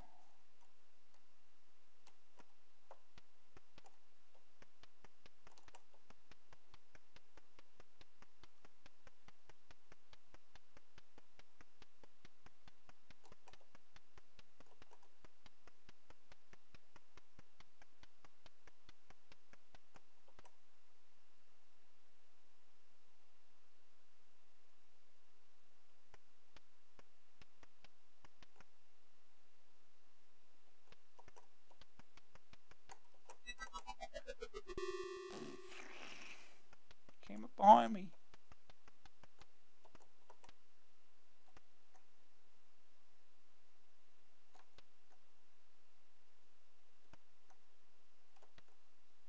Don't turn around. Oh.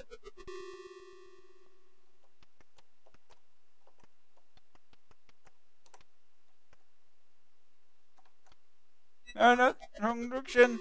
Wrong direction.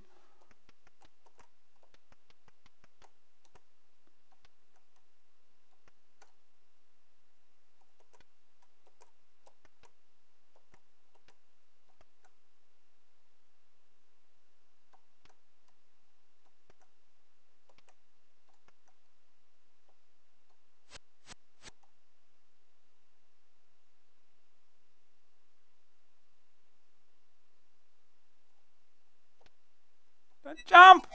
I don't want to jump!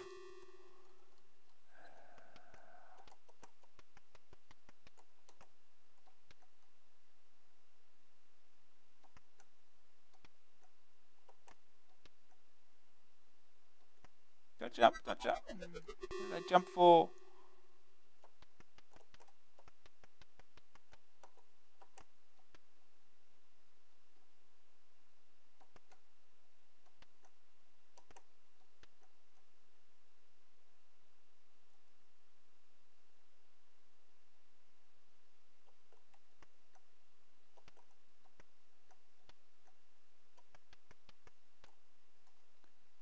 Oh, jeez. Oh, boy.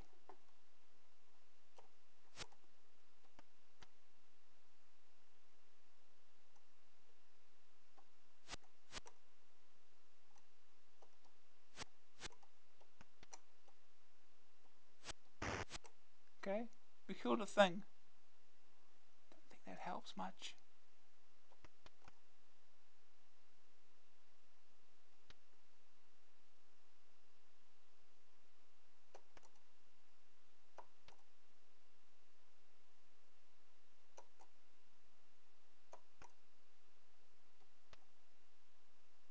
Nope.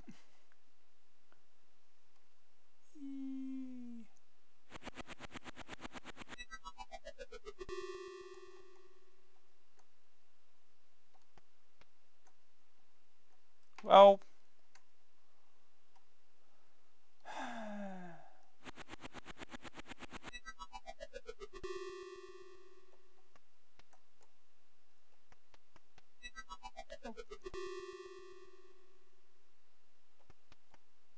no, don't walk off, moron.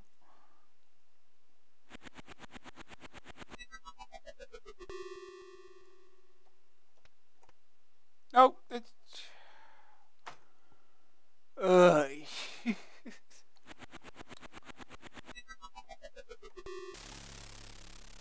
0.0%.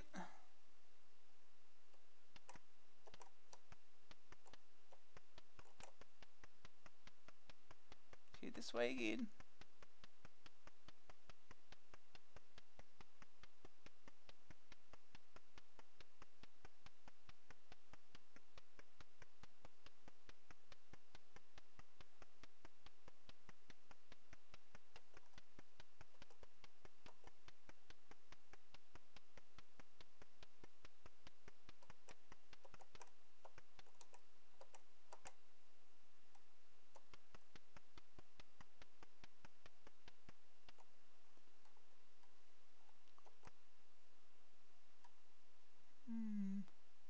You can barely tell what's going on.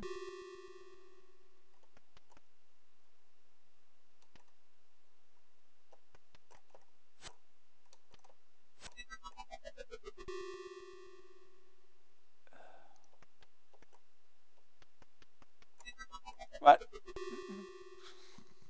This game is so unfair.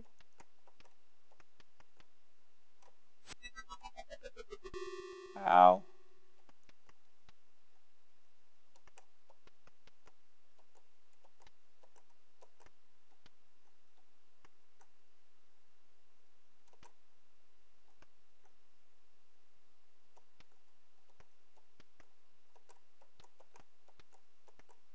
had no idea there was a floor back there.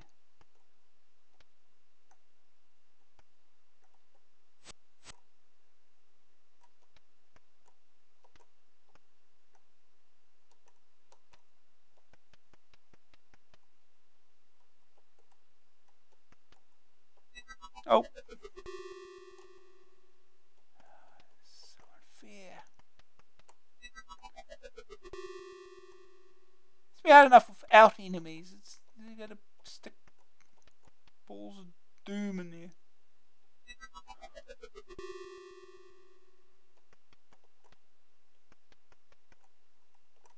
Oh! Ah, this is ridiculous.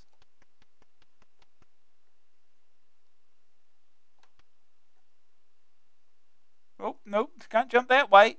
There's a hole there. Of course, you can tell.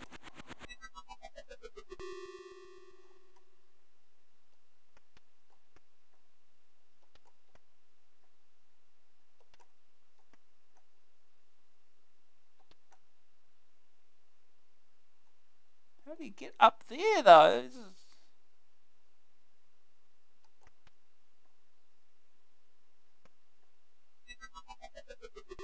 I think I hit that ball. Hard to tell.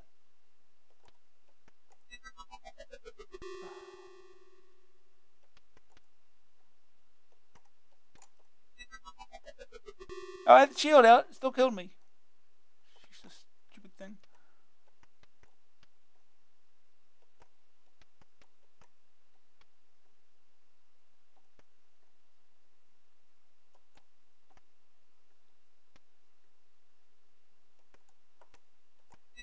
Oh! Very fair, this game. This game is so fair.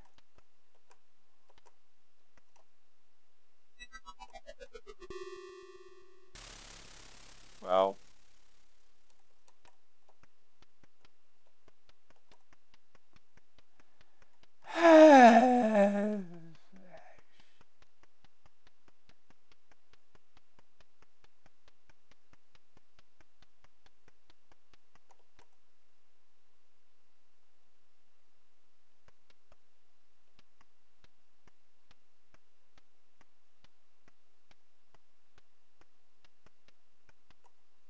Oh, just walk right off. Of course. As you do.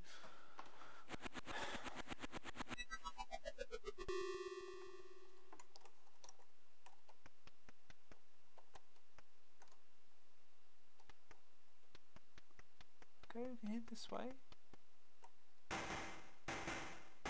What the hell is going on here? Where?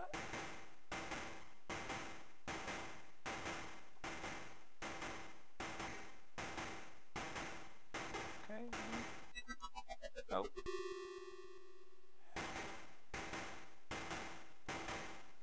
No, don't jump that way, you moron.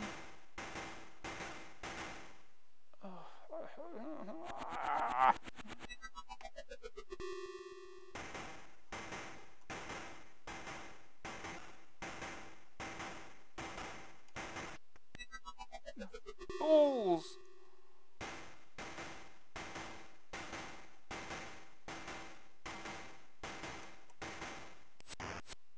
Oh, we got the ball.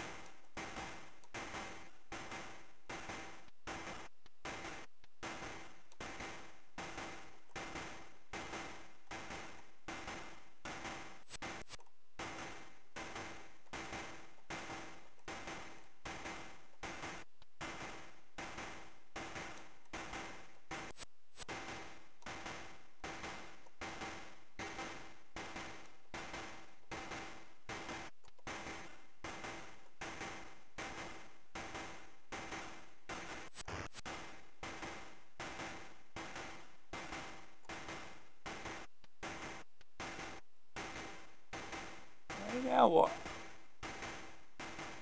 How do I get up there?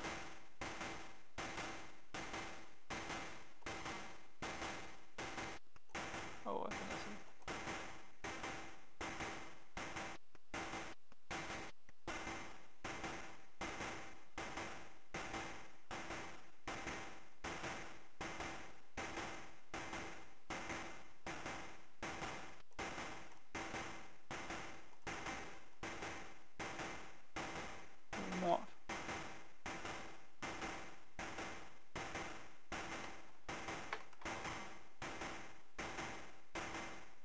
not like this perspective.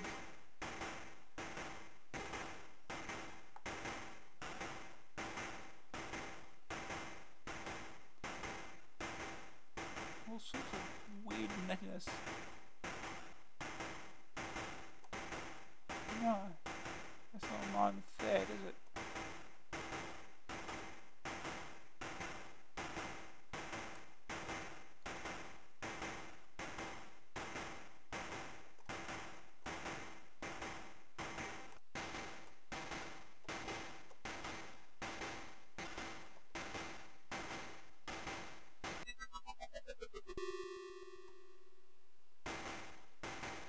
Oh no, don't jump off.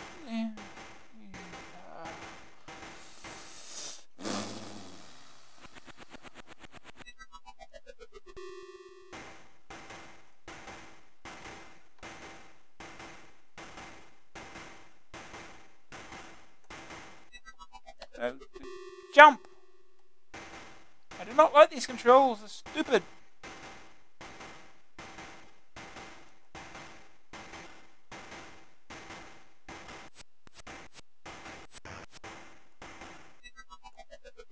Oh, that's right. I hit my head on a transparent block that kills you for reasons.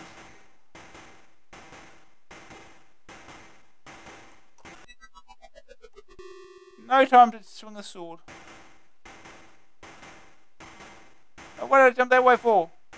That was stupid. Oh, well, that's that.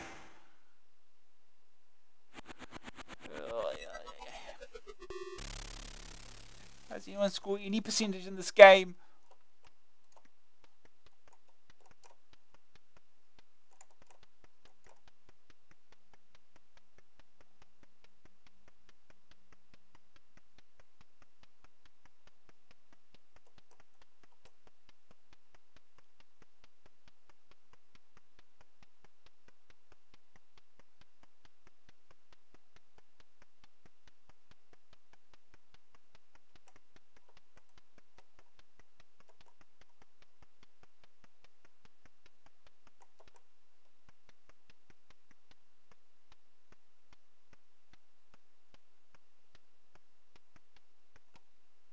Oh, and it walk right off the ledge again. How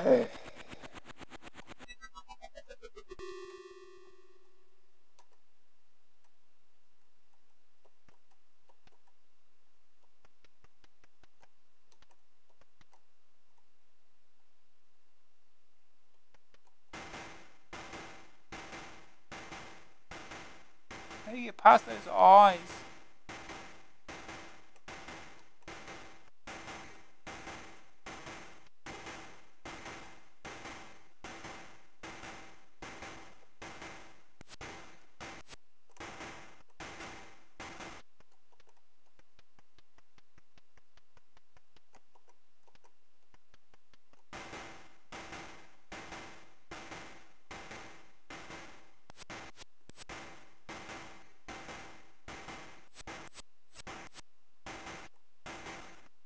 I've expanded all my shield, almost all my sword.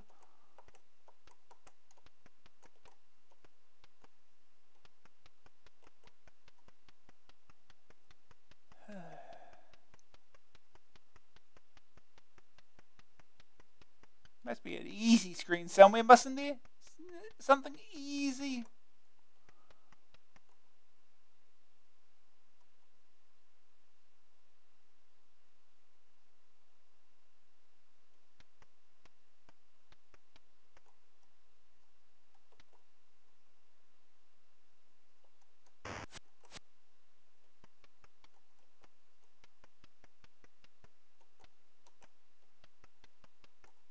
Oh, it's it coming. Everything's obscured.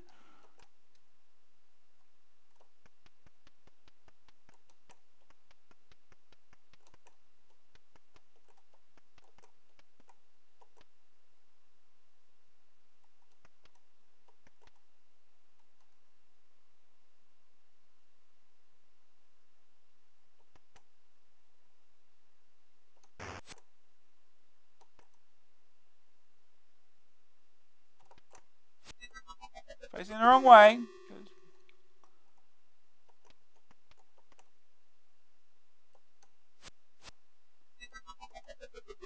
missed somehow.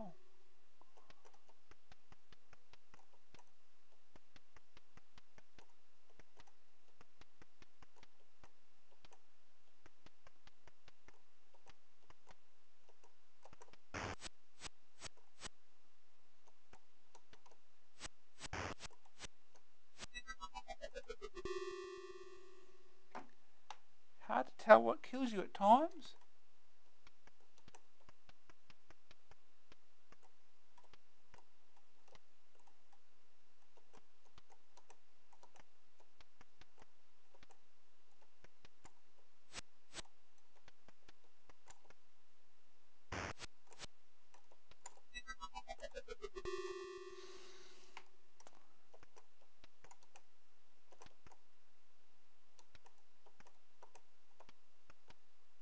Yo, don't walk off the lead, you moron.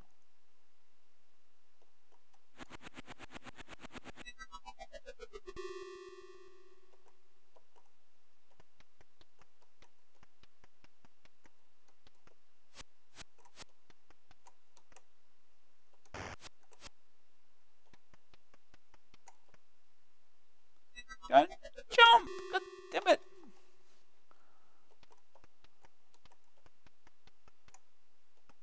Maybe try to quickly use your sword. It jumps.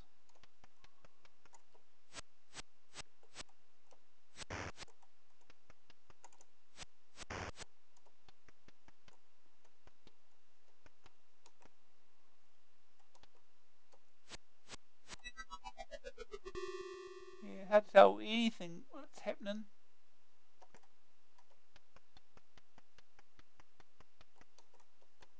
I'm not sure where the addictive part of this game comes in.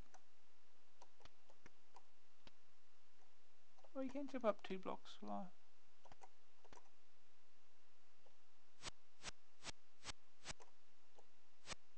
Hit it! Oh, damn it.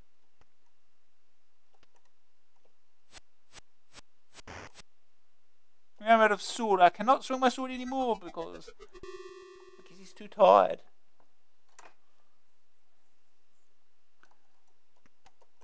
Oh, walked off the edge. He's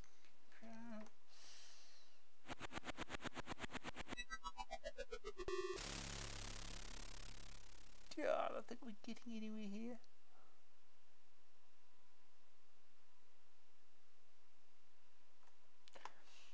I'll see if I can find a cassette version of this. This might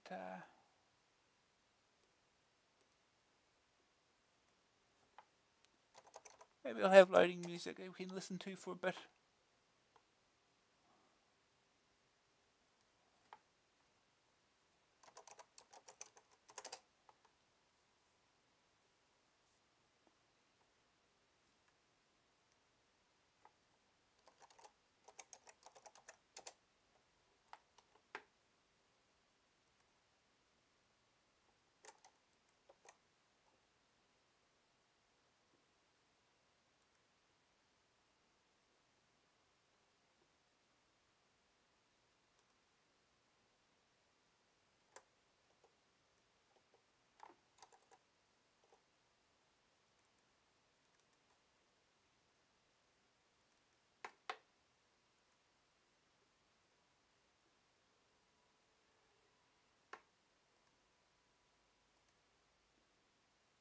Okay.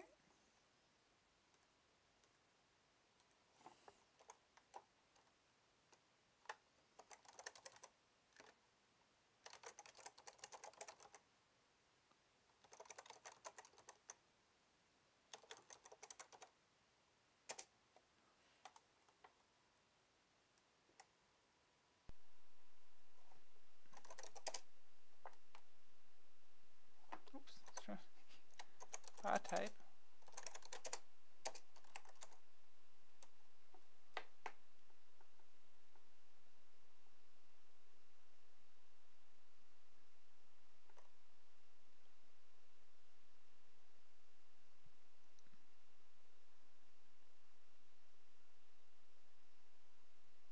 Well, that didn't work.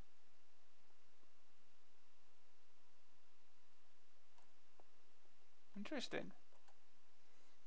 tape failed to load.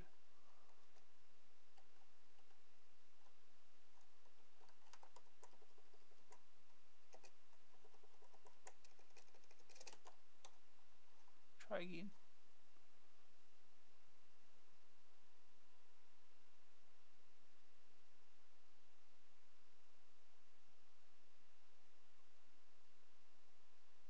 These letters have previously worked, so should work. Yes, not this one. Ah well. We tried. Well, let's move on to the next game. We don't need to worry about ourselves about this anymore. We've got previews. The Zoids, the Eidolon, and Tobruk. We'll need more war games.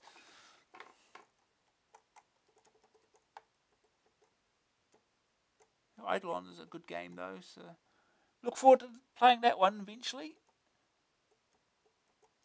This is Bomb Jack.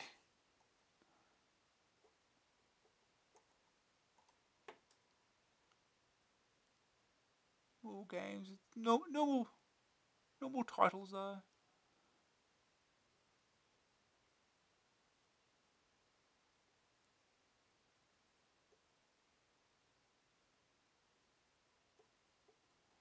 Alright, next game is Bacho. Actually, it's Bacho. For reasons they spelt as Bacho. It's called Bacho in game though. Clicking on the screenshot they provide, and kind of make it out. Anyway, Central Solutions' new cheaper range, of which Bacho is part, is unlikely to make Mastertronic tremble. A couple of years ago, this game might have seemed a bargain at the price, but nowadays the punter rightly demands a lot more. Bacho is a shoot 'em up with some reasonable graphics, but little else to recommend it. Your task is to defend 4 cities at the bottom of the screen from the nasty aliens who are dropping bombs from the top. You control a jet-packed figure of flickering brilliance who hovers around trying to dodge and blast the aliens while catching the bombs before they hit the cities. And that's about it. It's fun for a few minutes, but soon becomes very tedious. Mainly because the program's collision detection routine is so bad that you have real jobs staying alive. Why the game's called Bacho remains a mystery. The name seems to have nothing to do with the action or with the scenario on the inlay. Second opinion. For a few minutes you might sit and blast merrily away at things, but the game's drawbacks rapidly start raising the boredom threshold past brain numbing. The collision detection is infuriating, leading to the worst criticism of any computer game. It's not fair! It's pretty alright. Pretty tedious. It's not fair. Well, Rasputin's not that fair. That's alright, apparently. Third opinion. There's a sort of a frenzied initial appeal, I suppose. But absolutely nothing else. Staying power rating isn't a percentage, by the way. It's a time in seconds. Good news. It's cheap. Always pretty graphics. Bad news. Rotten collision detection. Boring task. Green screen view. Not enormously worse than it is in colour. But how could it be? Graphics 42, Sonics 25, grab factor 25, staying power 6, overall rating 21%. So, this game I could only find tape images, so we'll have to load it from tape.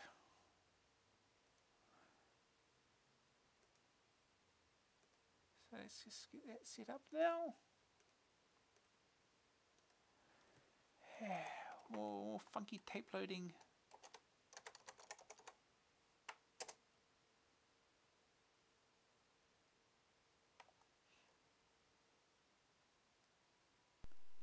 Actually, what?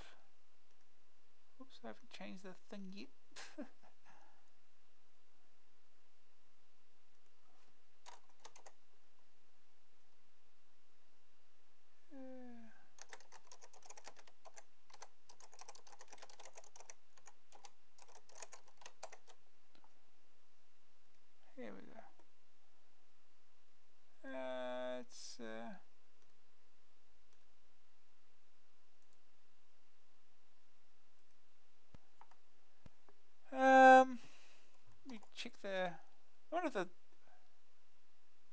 box art for this had was had the right title.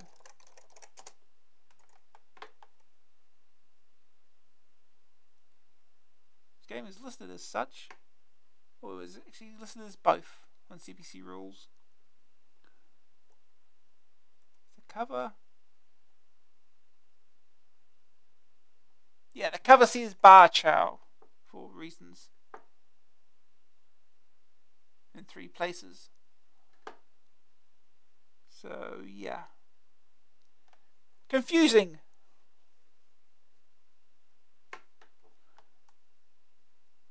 I'll just show just get the cover here.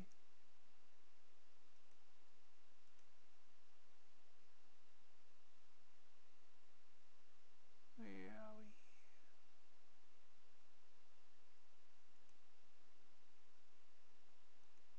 Here it is. Here's your box art. Wonderful. That's where the bar chow name comes from. But as we'll see in game, there's no R in the title.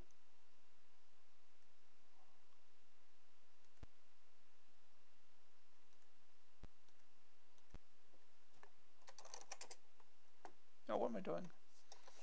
Tape.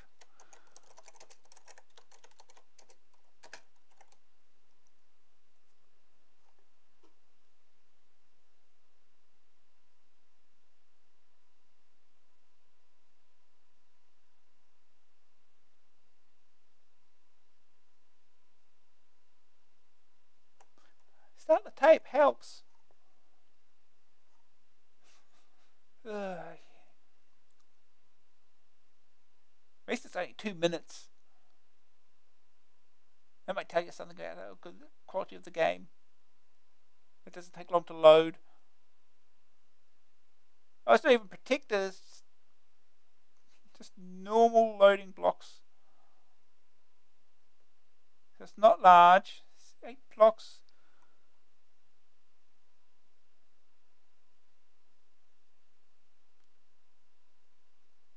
Eight blocks puts the game at about 16k. So yeah, not long.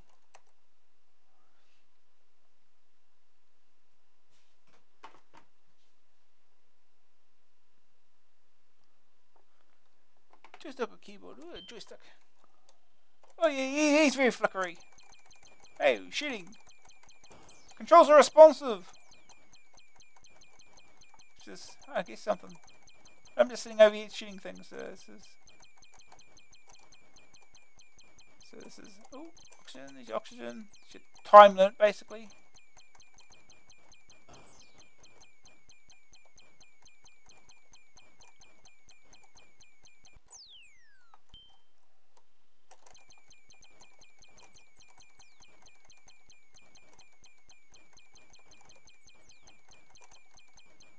Seven lives. I'm not sure that's.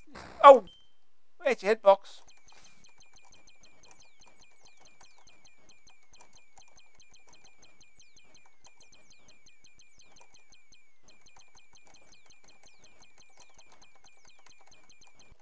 Oh, yeah, I can see where they get issues with the hitbox. 6 lives left.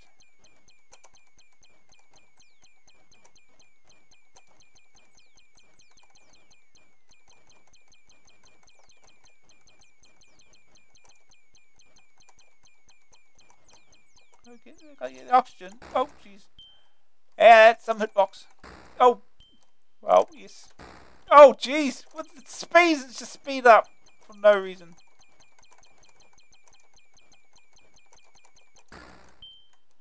Oh, oh, jeez. What are these things? How do you dodge this? Ow. How do you dodge that? Okay, game gives you a lot of lives for a reason. 317 points. Good. Oh, we got bombs. How do you use bombs?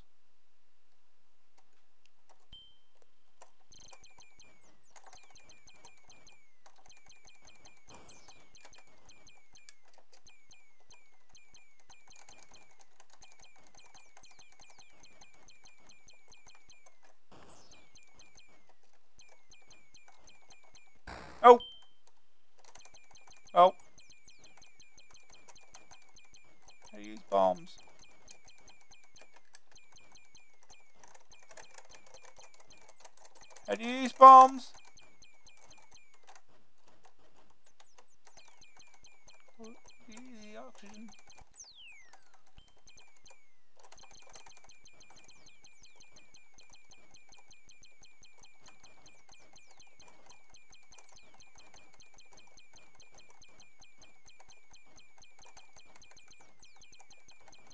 Oh, gee, that's close.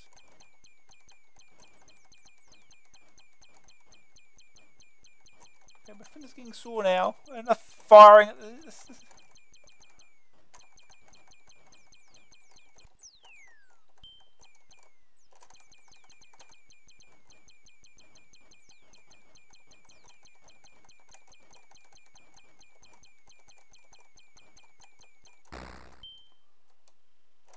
Oh, geez, go.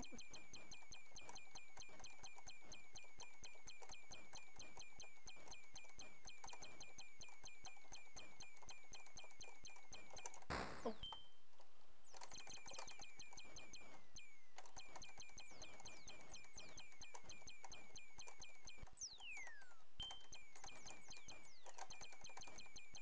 You get 1 point for every alien you kill, huh?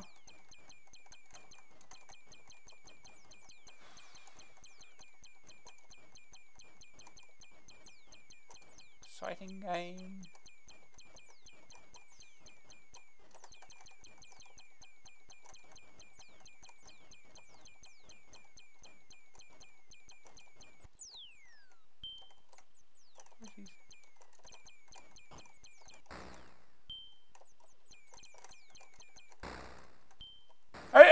I did dodge this shit.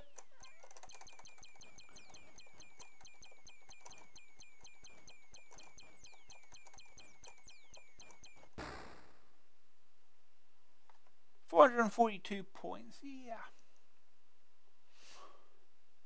not much to the game at all, really.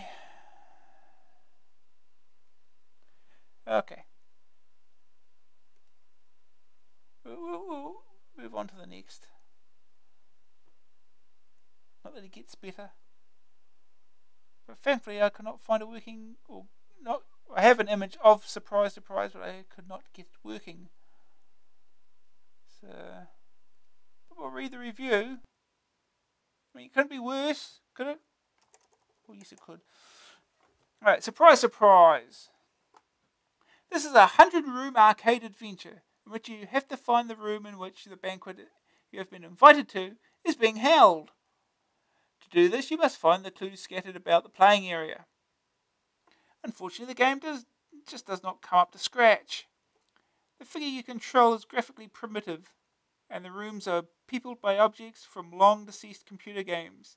Fireballs, geometric figures, etc. It's all very dull indeed. I just wish my invitation hadn't been delivered. Green screen view. It wouldn't load on our 6128. Moral? Buy a 6128. Second opinion. Mastertronic's success seems to be drawing a lot of other people to produce budget software on the Amstrad. Unfortunately, this particular product is the sort that brings the profits of computer doom out of the chip work, predicting market slumps. It's best swept under a circuit board somewhere and forgotten about. Third opinion. Not worth £2, it isn't worth the loading time. I mean, forget it. Good news. I'll have to get back to you on this one. Bad news. We've seen it all before, and better. Graphics, 12. Sonics, 12. Grab factor, 8. Staying power, 9. Overall rating, 10%. At this point, we'd be thankful we couldn't get this working.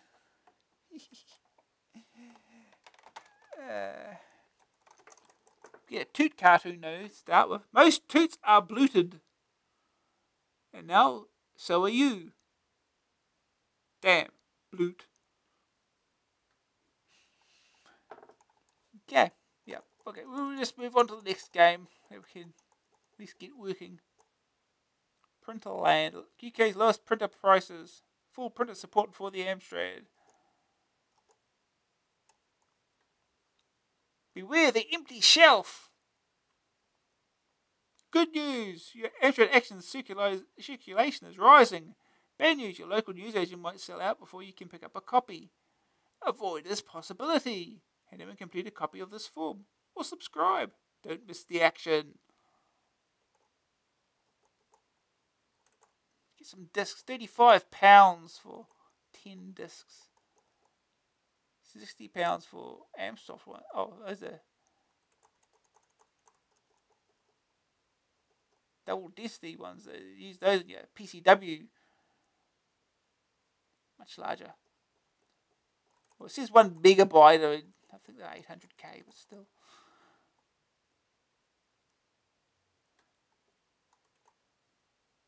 The product our competitors is not waiting for.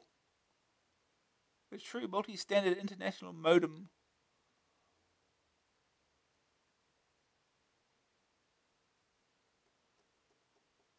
Oh no, it's cassette 50.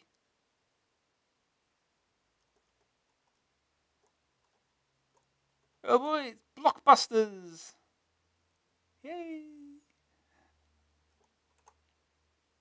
Unfortunately, it's a 2-player game, but we'll have a look at least. At least this I could get to run. Blockbusters Gold Run. Quiz game fiends can really go to town with these 2 little gems. They've got that nauseating theme tune, the tacky logo, even a picture of Bob Holness on the inlay. What more could you ask for?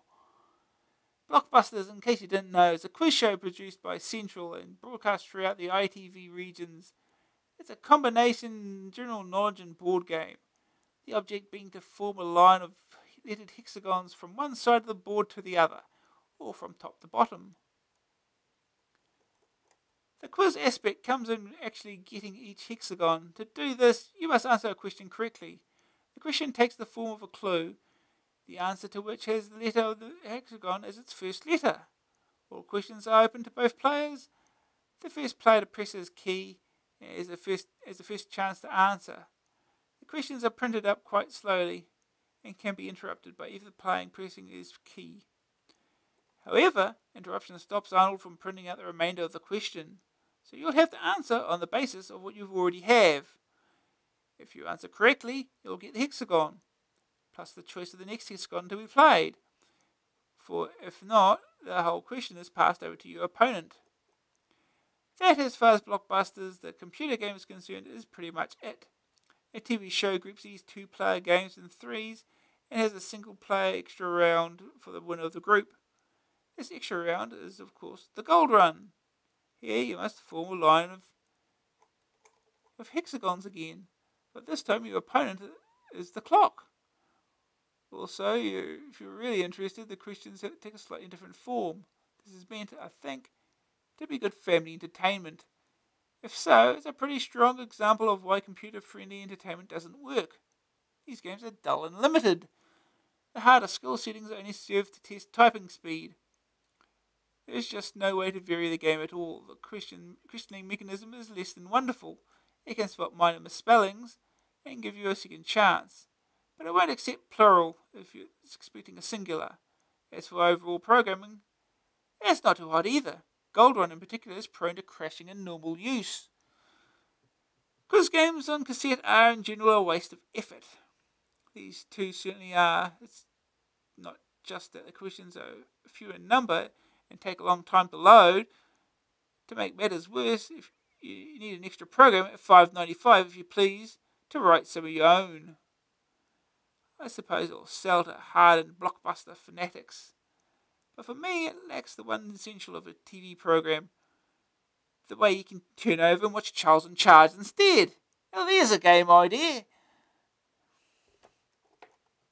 Second opinion. As I've said before in these pages, and as I'll doubtless say again, I like a good quiz. I don't think Blockbuster falls into that category. Some of the questions are reasonably intriguing, but there aren't that many of them. And the game format I found a bore. Third opinion. As a 2-player game, this isn't too bad, since the contest might get quite exciting. You'll probably have to be a fan of the TV series for that to happen though, since quiz shows on computer are always pointless because there are no prizes. Interesting questions for a while, but the game format rapidly palls. pales, I guess. Green screen view, perfectly clear. There's a green screen option. Good news, picture of Bob Holdus on the inlay. Bad news, very dull. Expensive. Can't hold both game sections in memory at once. Graphics, 16.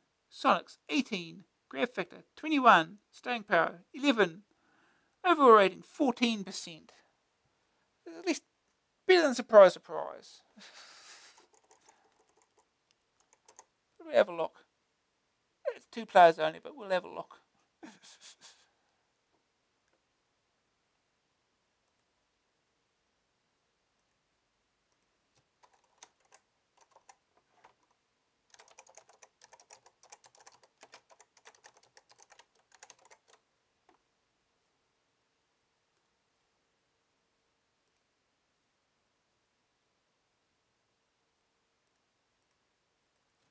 Alright.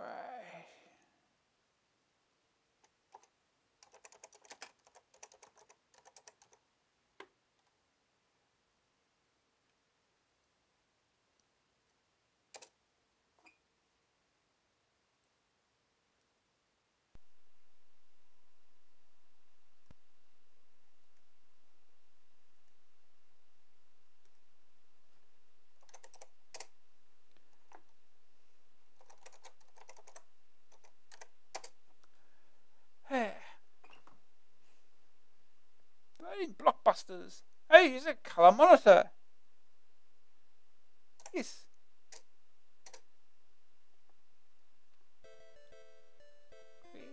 There's a theme tune.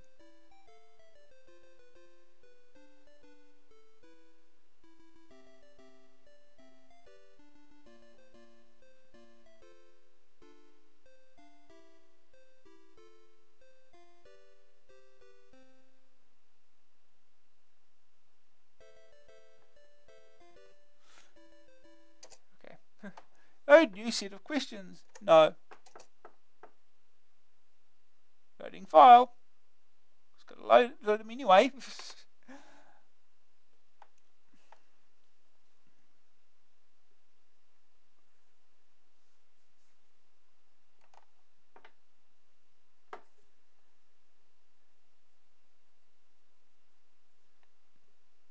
Still loading.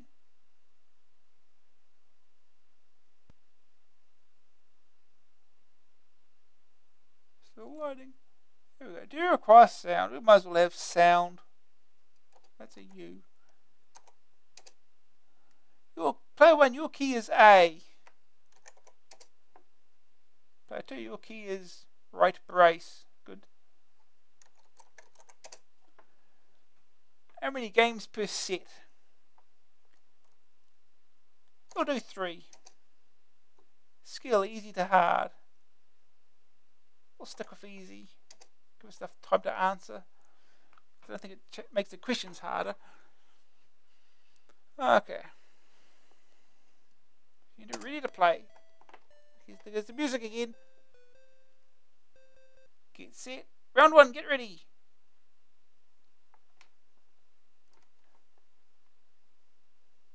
C. Rain, stuffle, trench, coat. Choose a letter. Go with the W.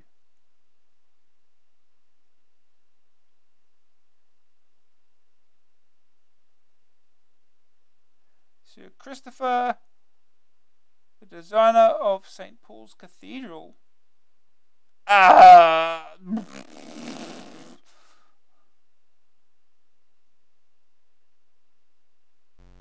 have no idea. Choose a letter. Go with the U.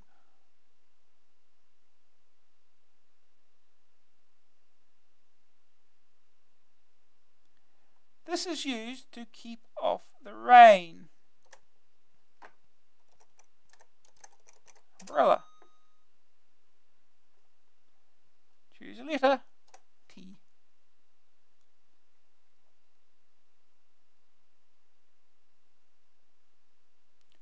What did did Alexander Graham Bell invent?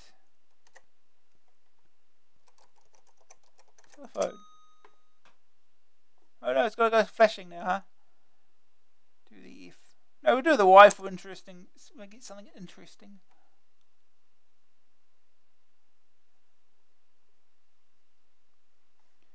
An East European country.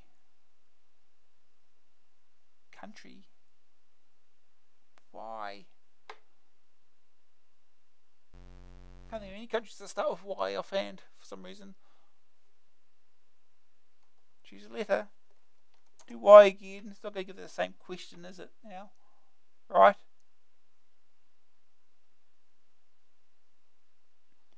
A toy made from a reel of yo-yo.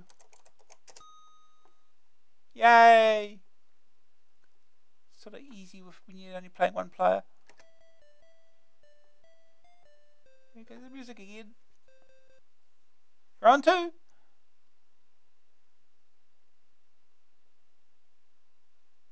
Starting for an L. Syrupy cough mixture. How do you spell lozenge? Yeah.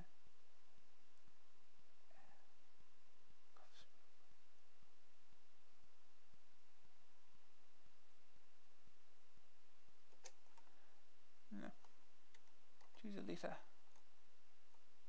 The E. An universal language invented by a Polish Esperanto. Choose a letter M.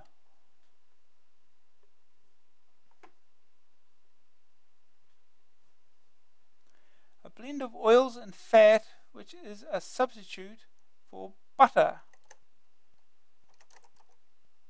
Margarine. Choose a number with a K.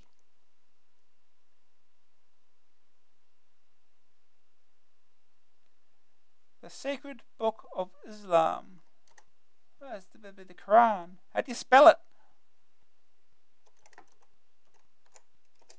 No. Maybe misspelled. There you go. That's how you spell it, apparently. With a B.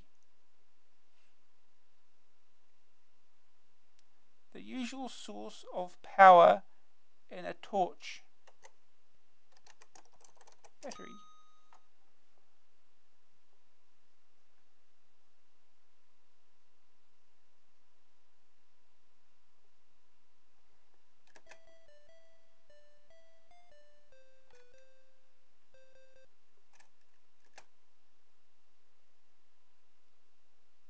Round 3.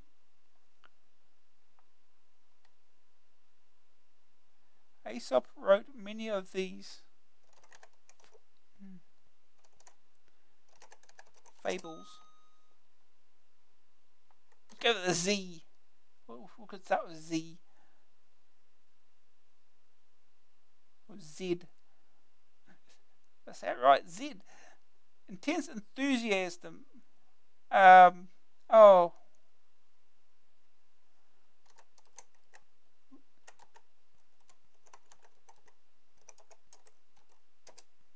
No? Closeness? No. Do another Z.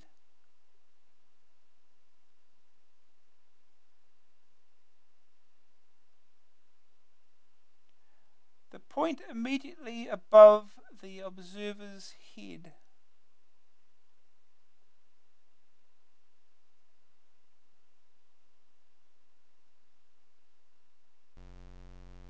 No idea. Do another Z. We'll get one of these right eventually.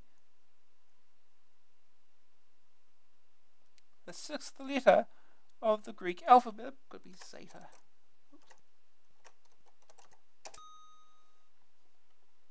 chou. As many weird letters as we can.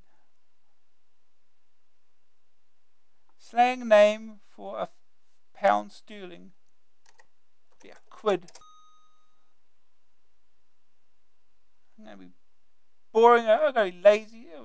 Not lazy. I'm going to be stupid into a J just because I feel like J. A liquid obtained from juice. Let's just do the D. Get this over with. 1/10 of a meter.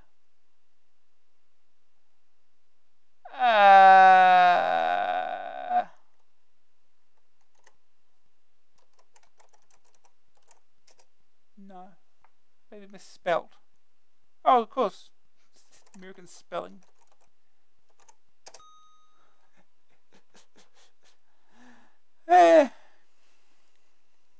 American spellings.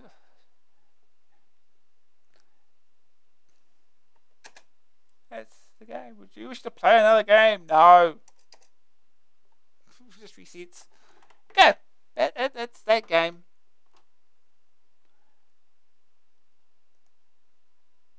Right.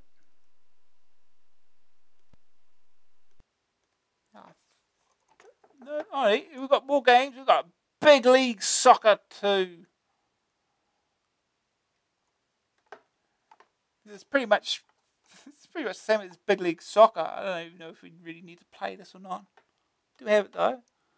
This is the best of the football management simulations on the market, and now it's available in disc form.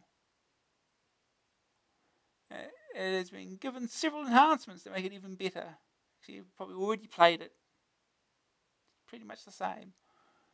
It places you in the role of a team manager who starts with his team in the 4th division and has to take them through each game, handling team selection, transfers, club finances, and then watching the nail-biting highlights as the games are played. The disc version has a number of noticeable improvements. There is now an FA Cup competition that runs throughout the season and contributes to your managerial record, featuring all the rounds and replays. The 3D highlights of each game have also been improved with different strips available, hoops and stripes, penalties which are saved occasionally, and much faster animated action. After a game, there's also additional club news that can be good or bad financially. Another improvement is the ability to keep the team that played in a previous game and not have to reselect it every time. All these features add to the excitement and depth of the game, with the only drawback being the added time that accessing the disk drive puts onto the game. If you're a football fan, this is a must. If you're not, you can give it a look anyway. Yeah, there's no opinions here.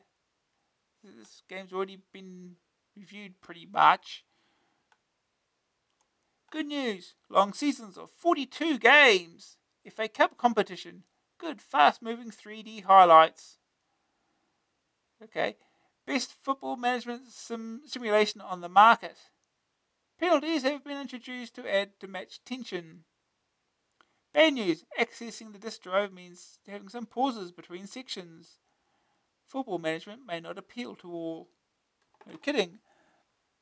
Graphics 64, Sonics 15, grab factor 87, staying power 86, overall rating 85%.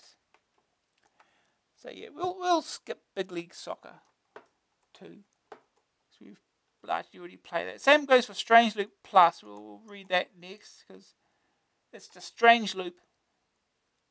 This is still the basic game as the tape version with a 256 screen high-tech factory which you have to shut down by completing a difficult arcade adventure.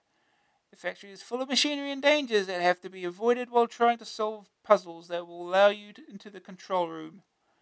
The hero makes his way between screens either on foot or on a jet cycle and will encounter 3 general types of objects, moving ones that may prove instantly fatal or just produce slow leaks in the spacesuit, objects that replenish his oxygen, suit patches, gun charges, and fuel, and objects that appear in a pocket and have to be used to solve puzzles.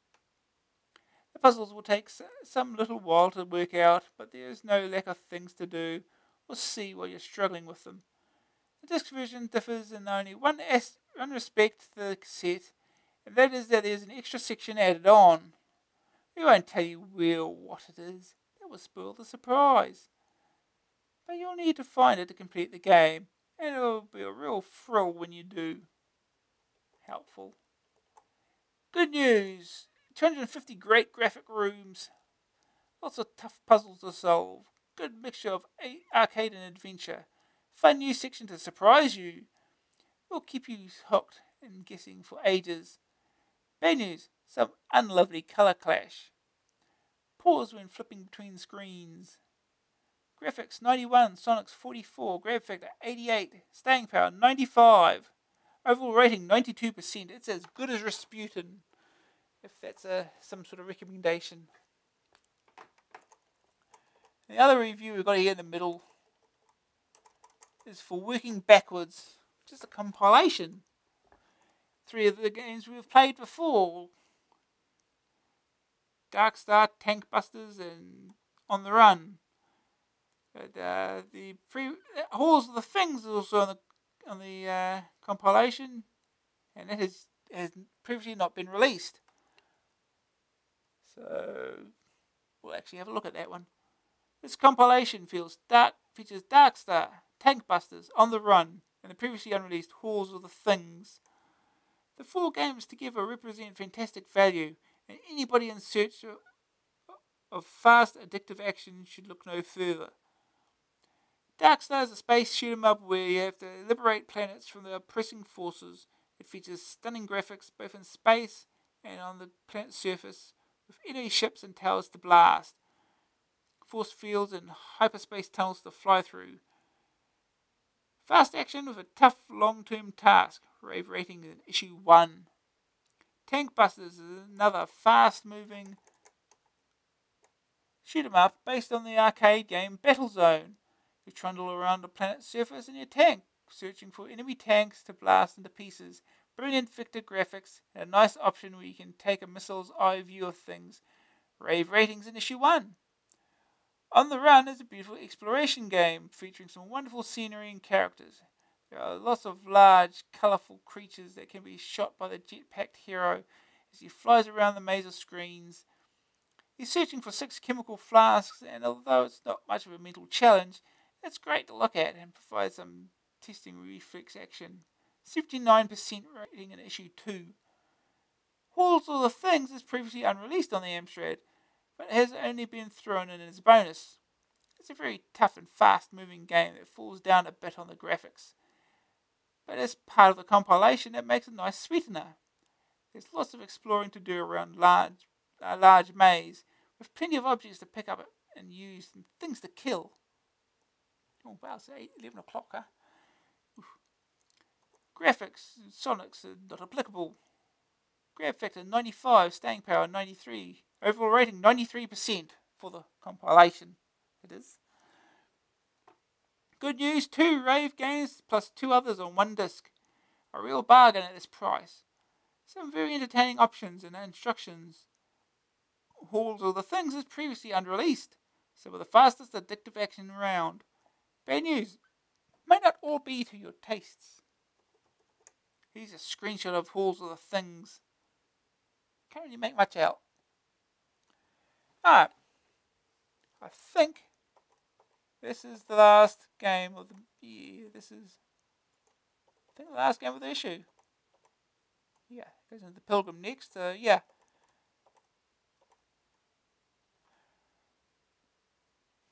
So, who published this? Design. Alright. Let's get this set up and we'll play it.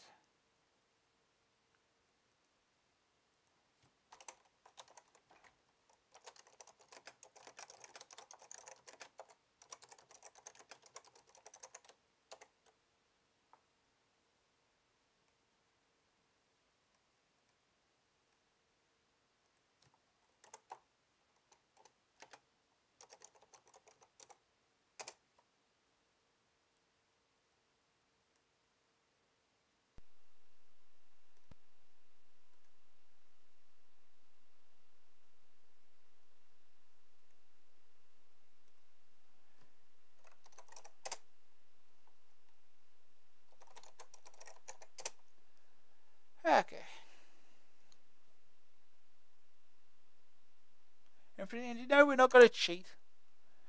Game is keys only. And these are your keys. Why in and M are up and down, I do not know. I can open and close doors with O and C. Objects keep and drop K and D. So weapons, vorpal sword. Arrows, shoot. A to shoot. Cursor keys control the arrow's direction. Spells, fireball, lightning, and heal. Various. One display status. Space center screen. High score 376. Okay. Space or enters the space. Please wait a minute. This does not work with joystick, so. Name is up and down. Why? I don't know.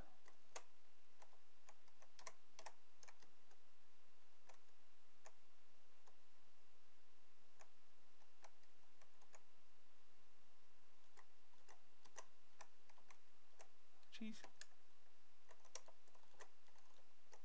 Controls. I hate these controls. These are stupid controls. This is your vorpal sword. Whee!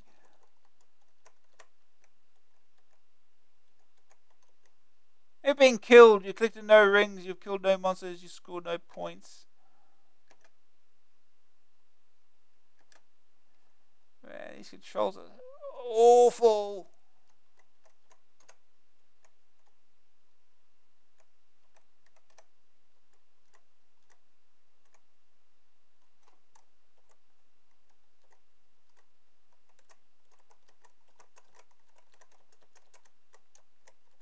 Oh well. I scored 2 points! Woohoo! I killed a monster! Wonderful. Try again. These controls are absolutely awful.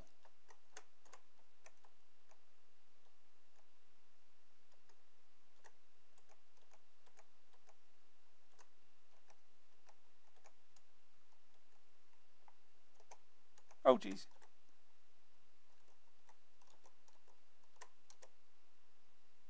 I think he killed himself.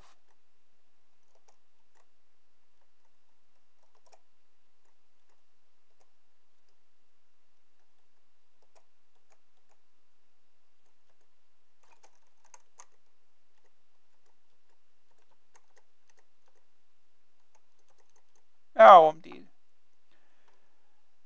Game's hard. How do you avoid getting killed? You're trying to get your head around the controls. Why is N and M up and down? It's stupid.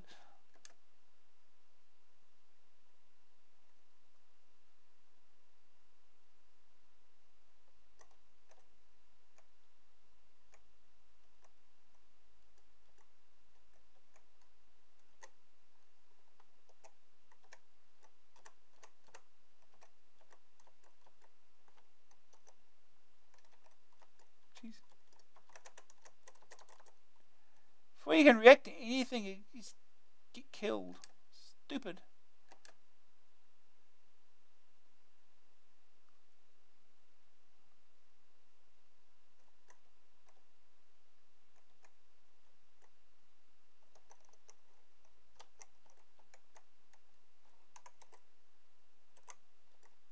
Oh, it killed itself. Good. Here's our status. Magic 50% wounds. Ooh. Dead things. Oh, arrows are limited. Oh boy.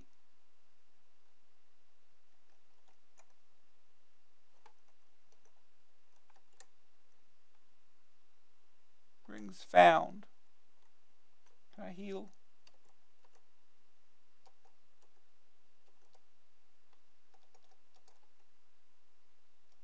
Oh, we gotta do it on the screen, huh?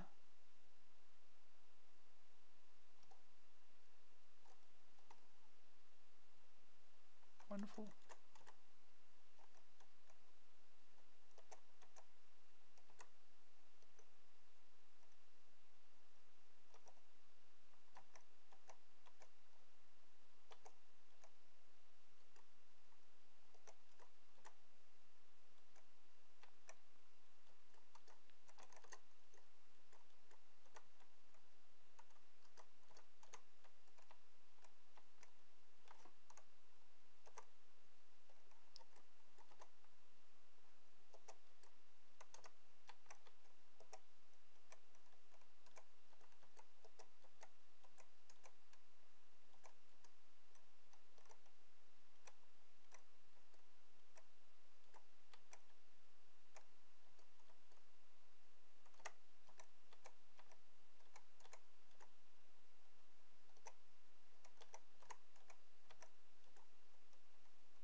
kill him? Oh yeah. He got an arrow in him. Oh. Yeah, he's a dead thing. You got a dead thing.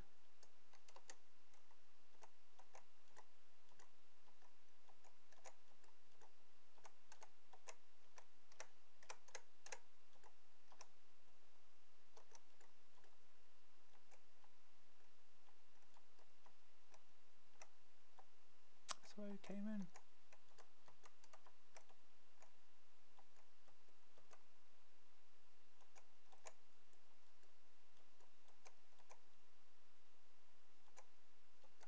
Oh jeez. Oh jeez. Oh jeez. Gotcha. Oh, I'm dead. I killed 4 monsters and scored 8 points. Yeah. This is a game.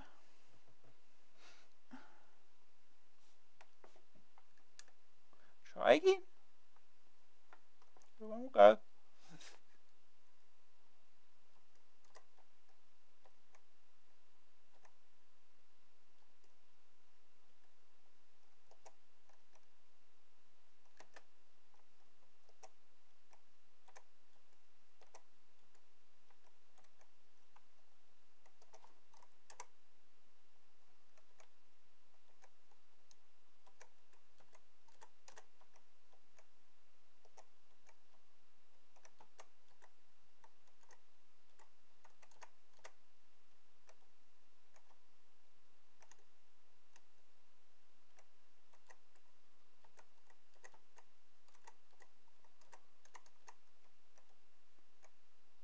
Got him.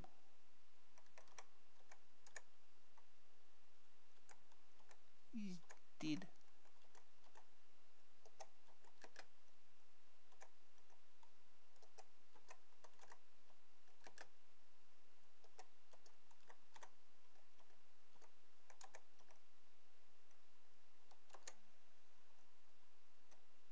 Heal.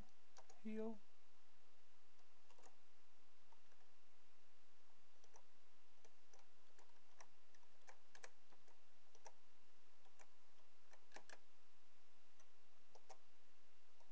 Oh jeez. Oh jeez. Oh jeez. So.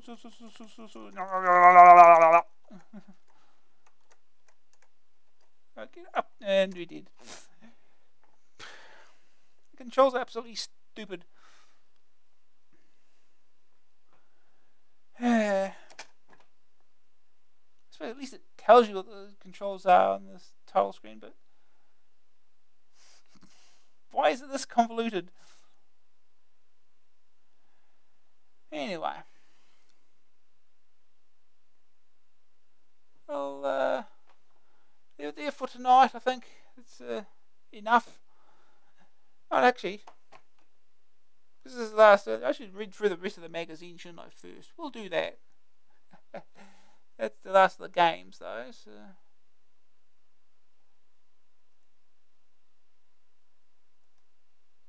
Gotta read the rest of the magazine, of course. The voice of the people. As you'd expect, Elite has drawn the most response of late, and all of it favourable. Obviously, it was played before the bug got loose. A dissenting voice at last on Ricochet from Blaby.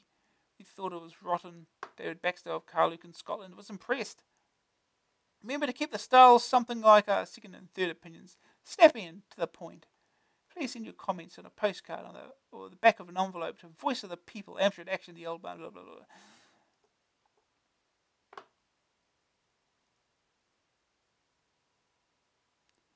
Yeah, so Elite. Not very often do games appear which render you utterly senseless. Elite is undoubtedly the most superior piece of software available for the CPC range. It's totally absorbing. It creates a situation where you feel involved. It has incredible staying power. Most games become shelf candidates in a week or two, but with Elite, I'm worrying about the tape rotting before I become bored. This is the best game I've ever played. This is absolutely brilliant. The vector graphics are astounding. Sound is pretty good, and lasting interest is 100% in my opinion. It's also brilliantly presented. All in all, the Elite of games. Ooh.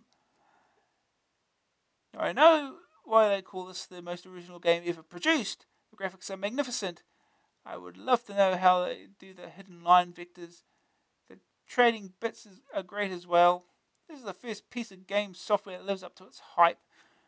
Why do other companies go for graphics but poor gameplay? For Elite, you get the best of both worlds. Great gameplay and storyline coupled with fantastic graphics. Give us more like this, Firebird. As a space shoot 'em up, Elite is good but not brilliant. The trading aspect and vast scenario are what make this a winner. One word of warning: docking at space stations can seriously damage your health. A Spitfire 40. Lack of detailed graphics for the ground and lack of variety of enemy aircraft tend to spoil an otherwise playable simulator. Make sure your copy actually works with a joystick. Confusing gyro is also a problem, but a worthwhile game nonetheless. Lord of the Rings. The Pilgrim gave this 85%. This surprised me. The graphics are not good, but they are adequate for what they represent. The response is slow, but for the size of adventure, this is to be expected. I like the fact that you can choose a number of characters you wish to play before you actually begin the adventure. The only niggle that I have is that when you fail, you have to reload the data from the beginning. Ricochet, here we go. Ricochet, a game you'll either love or hate. AA seem to hate it, but anyone that I've spoken to thinks it's great. So the graphics aren't the best you've ever seen, but the gameplay makes up for that. There's plenty of options to add to the fun, and at the price, it's a wise buy. Good. Skyfox, decent graphics, alright sound, stacks of features, etc. But it lacks those cries of cool. Just one more game when played after a few goes. In other words, it gets boring. All the same, not a bad game. Yeah.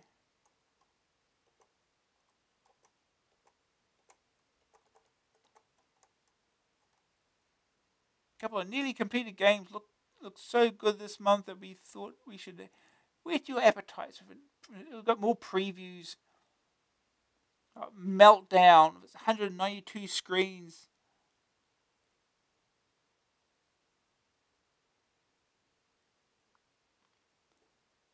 Which is 992 screens if you're using a 6128, but if you have a 464, you only get 64 screens. And Night Games. Tired of Daley Thompson? Can't take any more kung fu? The Night Games should make a refreshing change for combat action freaks. It's a visually stunning set of combat games set in merry old England. It has you chopping, slashing, and bashing your way through 8 almost chivalrous events. English software have picked a date around the 11th century. Graphics and action are all very authentic, except for a fluttering Union Jack, which is pretty enough for us not to worry about. The 8 events are 2 different sword fights, crossbow, quarterstaff, ball and chain, archery, pike staff, and axeman. Although the only one fully playable at the time of our preview was the first sword fight. They all look like potential crackers. Animation is excellent, with a full range of movements and backgrounds, produced by Colin Brown with the help of Bugsoft's Rembrandt, exceptionally attractive and detailed. The 2 ironclad sword fighters have a range of 8 very nasty moves to choose from, including stabs, uppercut, and head cleaving overarm swings. Shields provide protection from some of these, but anticipating the opponent's moves as a skilled apprentice knights could take some time to acquire. Battles accompanied with various atmospheric noises, depending on where the blow lands, and an excellent funky medieval soundtrack written by 2 gents who wish to be known as Spiz and Yiko. Of the other events, Axeman and Crossbow look particularly interesting. In the first of these, the 2 characters chop it out on the banqueting hall's goblet-strewn table, while in the second, the targets spin wickedly in the breeze. 'Twill need sharp vision to hit ye bullseye. Night Games has all the elements of an exciting game: furious action, superb graphics and animation, good music, and a true two-player option. Programmer Dennis Travers doesn't have far to go before completion, so look out for a full review next month. More screenshots. Your ball and chain. Get an advert for it even. Advertising game before it's out. Coming soon for Commodore 64. Glorious Feast of Medieval Combat. Distributed by US Gold. Now we're onto the Pilgrim. The Bear Hunter. It's the first commercial game release. It's written using the graphic adventure creator. It'll be the first of many. We mean it.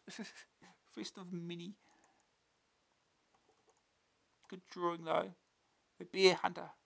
I love my XR3i. Burnt Stag. Mansion. Oh, another game by Central Solutions. The Secret of St. Brides. And Theseus. Ooh, here we go.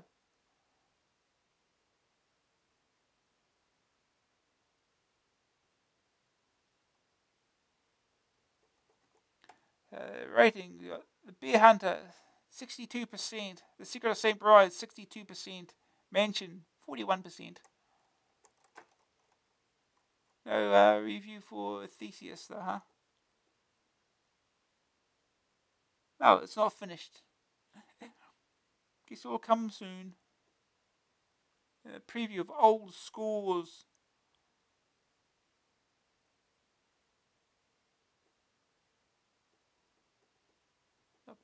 Pokes for adventure games. Swords and Sorcery. Adventure for Commodore 64 and Spectrum 48K. Amstrad version available now. Wizards. Look at that dragon. Oh, dragon. Skeleton. Oh, sorry. Lich. And a werewolf. Good. The Midas Adventure concept. Oh boy. Can you write BASIC games? We are looking for good quality games written in BASIC or machine code for the Amstrad range of micros. We will pay you for high royalties or an outright cash payment for your games.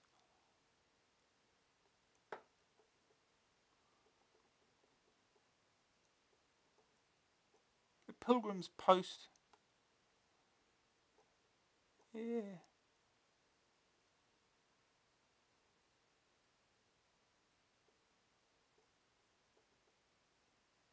Text adventure ranking or sales charts or I don't know, whatever. Lord of the Rings, Never-Ending Story, The Hobbit, Red Moon, Return to Eden, Warlord, Hitchhiker's Guide to the Galaxy, Dungeon Adventure, Worm in Paradise, Heroes of Khan. Almost half of them are from level 9.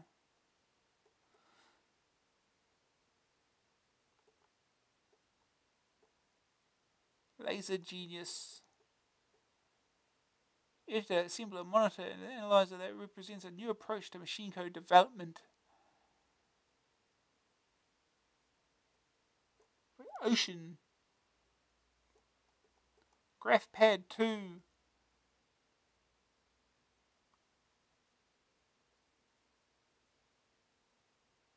What you actually get for your money are the pad itself, the pen, the pad interface. It's a drawing tablet basically. £69 cassette, £75.50 for disc.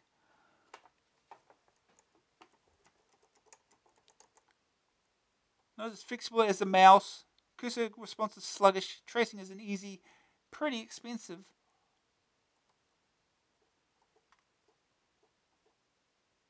A Teletext adapter. The Volix TTX 2000A.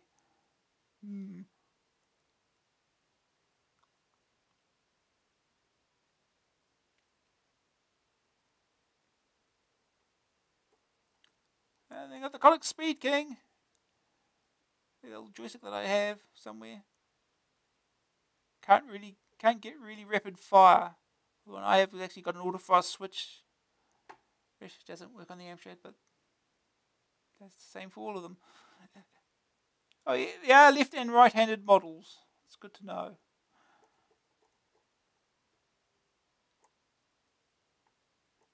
Now we've got educational software.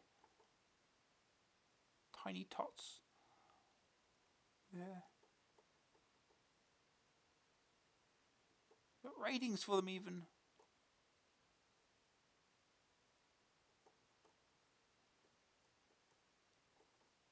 We're not going to look at educational software in general.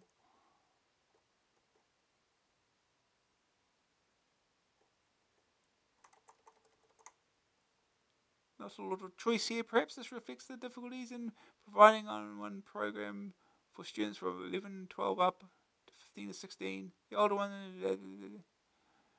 a program that tries to cater for the whole range will necessarily fall between 2, if not more, stalls. Stalls? Or whatever.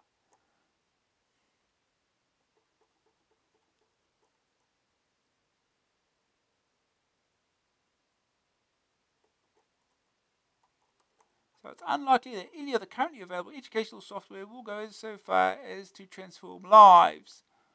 Some of it will be a big help to children with, say, maths or spelling problems. Some of it will help students of all ages to acquire the minimum necessary vocabulary for learning a foreign language. Yeah. Yeah, we've got the cheat section, the cheat mode.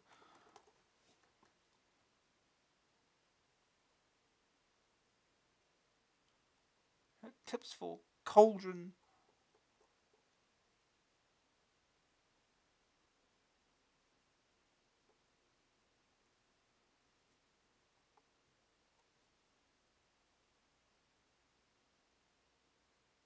A solution for strange loop is 7 steps apparently. That seems small.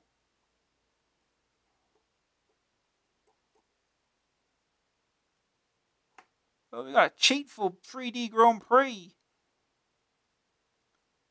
Press the escape key to pause the game, hold down the control key and type artwork. This will take you onto the next track.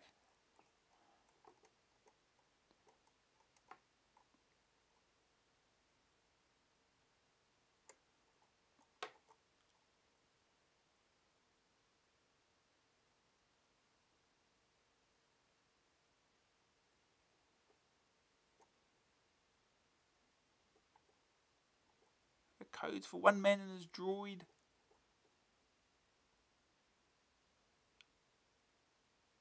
You got all the distances for Am's Golf. So that's a golf game that people want to play.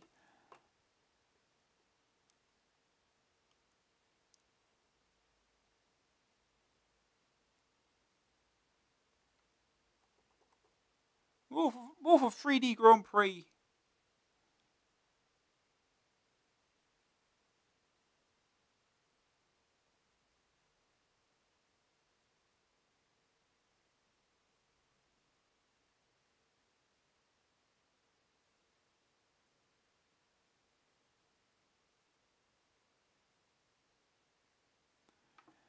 Yeah, basically how to play it properly in those. You've got a law master here.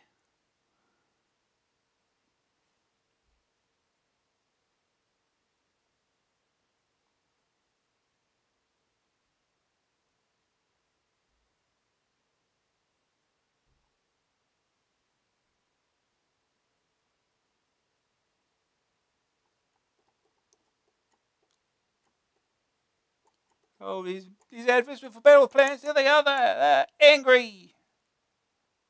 Still angry. Mega tips for elite. Sideways for reasons.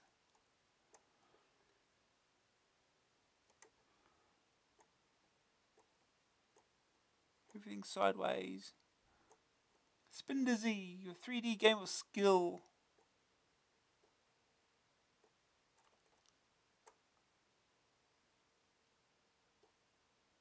A map for Willow Pattern. Again, it's sideways.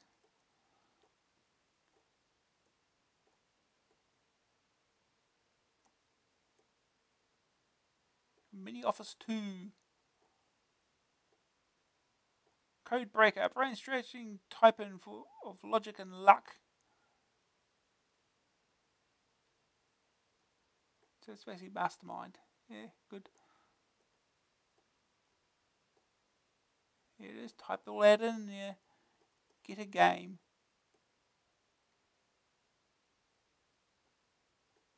Competitions for night games in Tower City.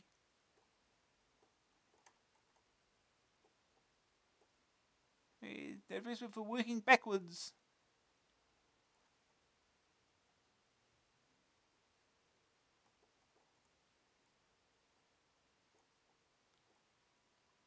Oh boy, these are high scores. Are we missing a page? Is this me or are we missing a page here? The file has undergone major surgery this month due to confines of space, but all the hottest stuff is still there. Many of you seem to have got obsessed with plugging away at really old games or spending stamina sapping hours on others. So here are a few more ground rules for the particular games we would like to be able to introduce next issue. Boulder Dash, level reached rather than score. Bruce Lee, score for destroying the wizard once. Daddy Thompson Super Test, combined scores for day 1 and 2, played through once only. Ghostbusters, score for one game achieved from the $10,000 account limit. 3D Star Strike, highest score for one pass through, all stages at any level. Super Pipeline 2, highest score after completing 16 screens. Way of the Exploding Fist, highest score after defeating 2 opponents on 10th Dan. Yeah Kung Fu, highest score for defeating first 8 opponents. If there are any other requirements like this you'd like to see introduced, let us know. Don't forget to specify the basis on which your high score was achieved in each of these categories, or they will be invalid. The hit list only has a few additions this month, most notably Rasputin, for which we expect to see some impressive percentage scores over 1%. Good. I hope we get scores over 1%. Other games where there should be plenty of action are Hoodies Wins 2, Tornado Low Level, Strange Loop, Number 1, Kung Fu, Cauldron, Hypersports, and of course all the games for which we've changed the qualifying rules. A final mention about cheat modes. We've got a sneaking suspicion that 1 or 2 of you aren't playing fair. Cheat modes are strictly forbidden, and anyone found to be using them when producing high scores will be put in the summited stocks and pelted with art department's lunch and the editorial department's socks.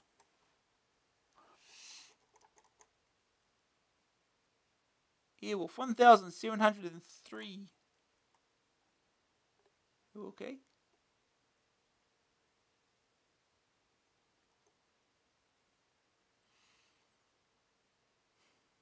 So Bruce Lee on. If that's one loop, that's a lot of points. 890,400. Maybe it comes into effect next month.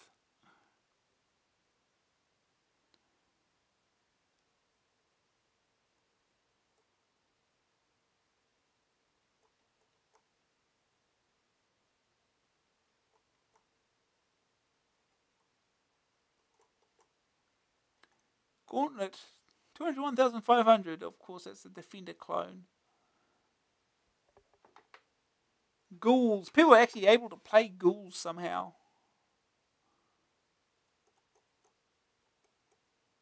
Highway Encounter, 148,370. That's a few loops of the game.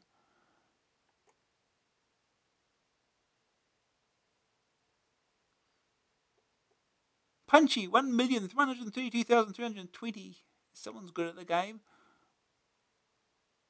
Saberwolf, 391,020. That's called just wandering around, killing everything, and screw everything else. Be playing it for a long time to get that score.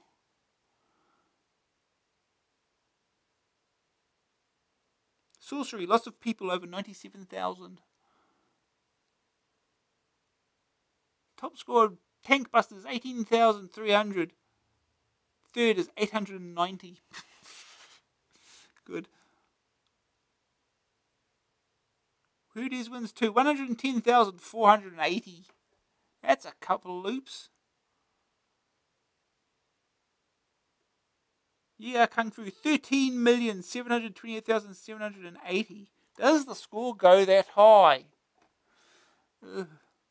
The arcade version, I'm pretty sure it maxes out at 10 million.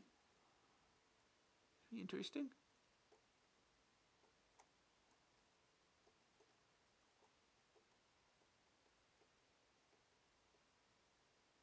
Mail order stuff. Infocom Adventures. Hitchhiker's Guide to the Galaxy. Don't panic. Alien 8. Big League Soccer. The Music System. Graphic Adventure Creator. Mexican's World Pool and World Snooker. Mini Office 2. Elite. My Serious Software Top 10. Nobody cares. Games Top 20. The People's Top 20. Number 1, Elite. Sorcery Plus. Yeah Kung Fu. Servo's World. Sorcery. 3D Grand Prix.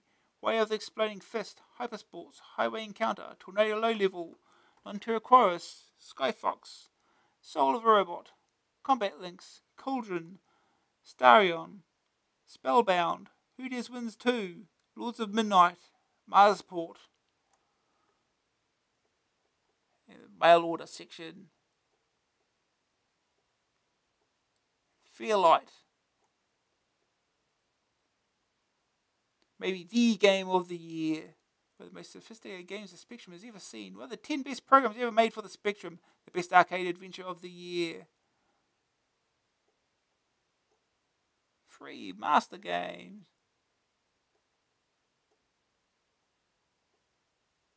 Frankly not Rasputin. Woohoo! Next month, mega gift. A free tape. Containing a terrific complete game as well as playability demos. Excellent. Some of the hottest new software coming your way. What are they? Well, that would be telling. But believe me, this stuff is superb. It's bound to be a sellout in the shops, so order your copy now to avoid disappointment. Bet for Rasputin already next month. We need to be reminded for the game. Game of a lifetime, Elite. Available for Commodore 64, Spectrum 48K, and Spectrum Plus. Coming soon, Amstrad and MSX. Winter games. There's never been a better reason to looking forward to winter.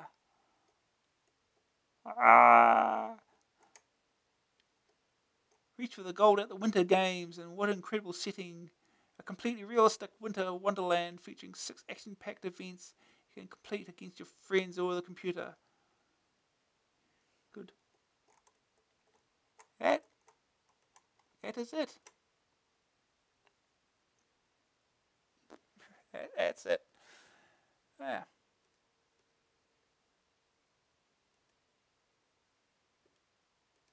Alright, that'll do for tonight, I think. It is getting late.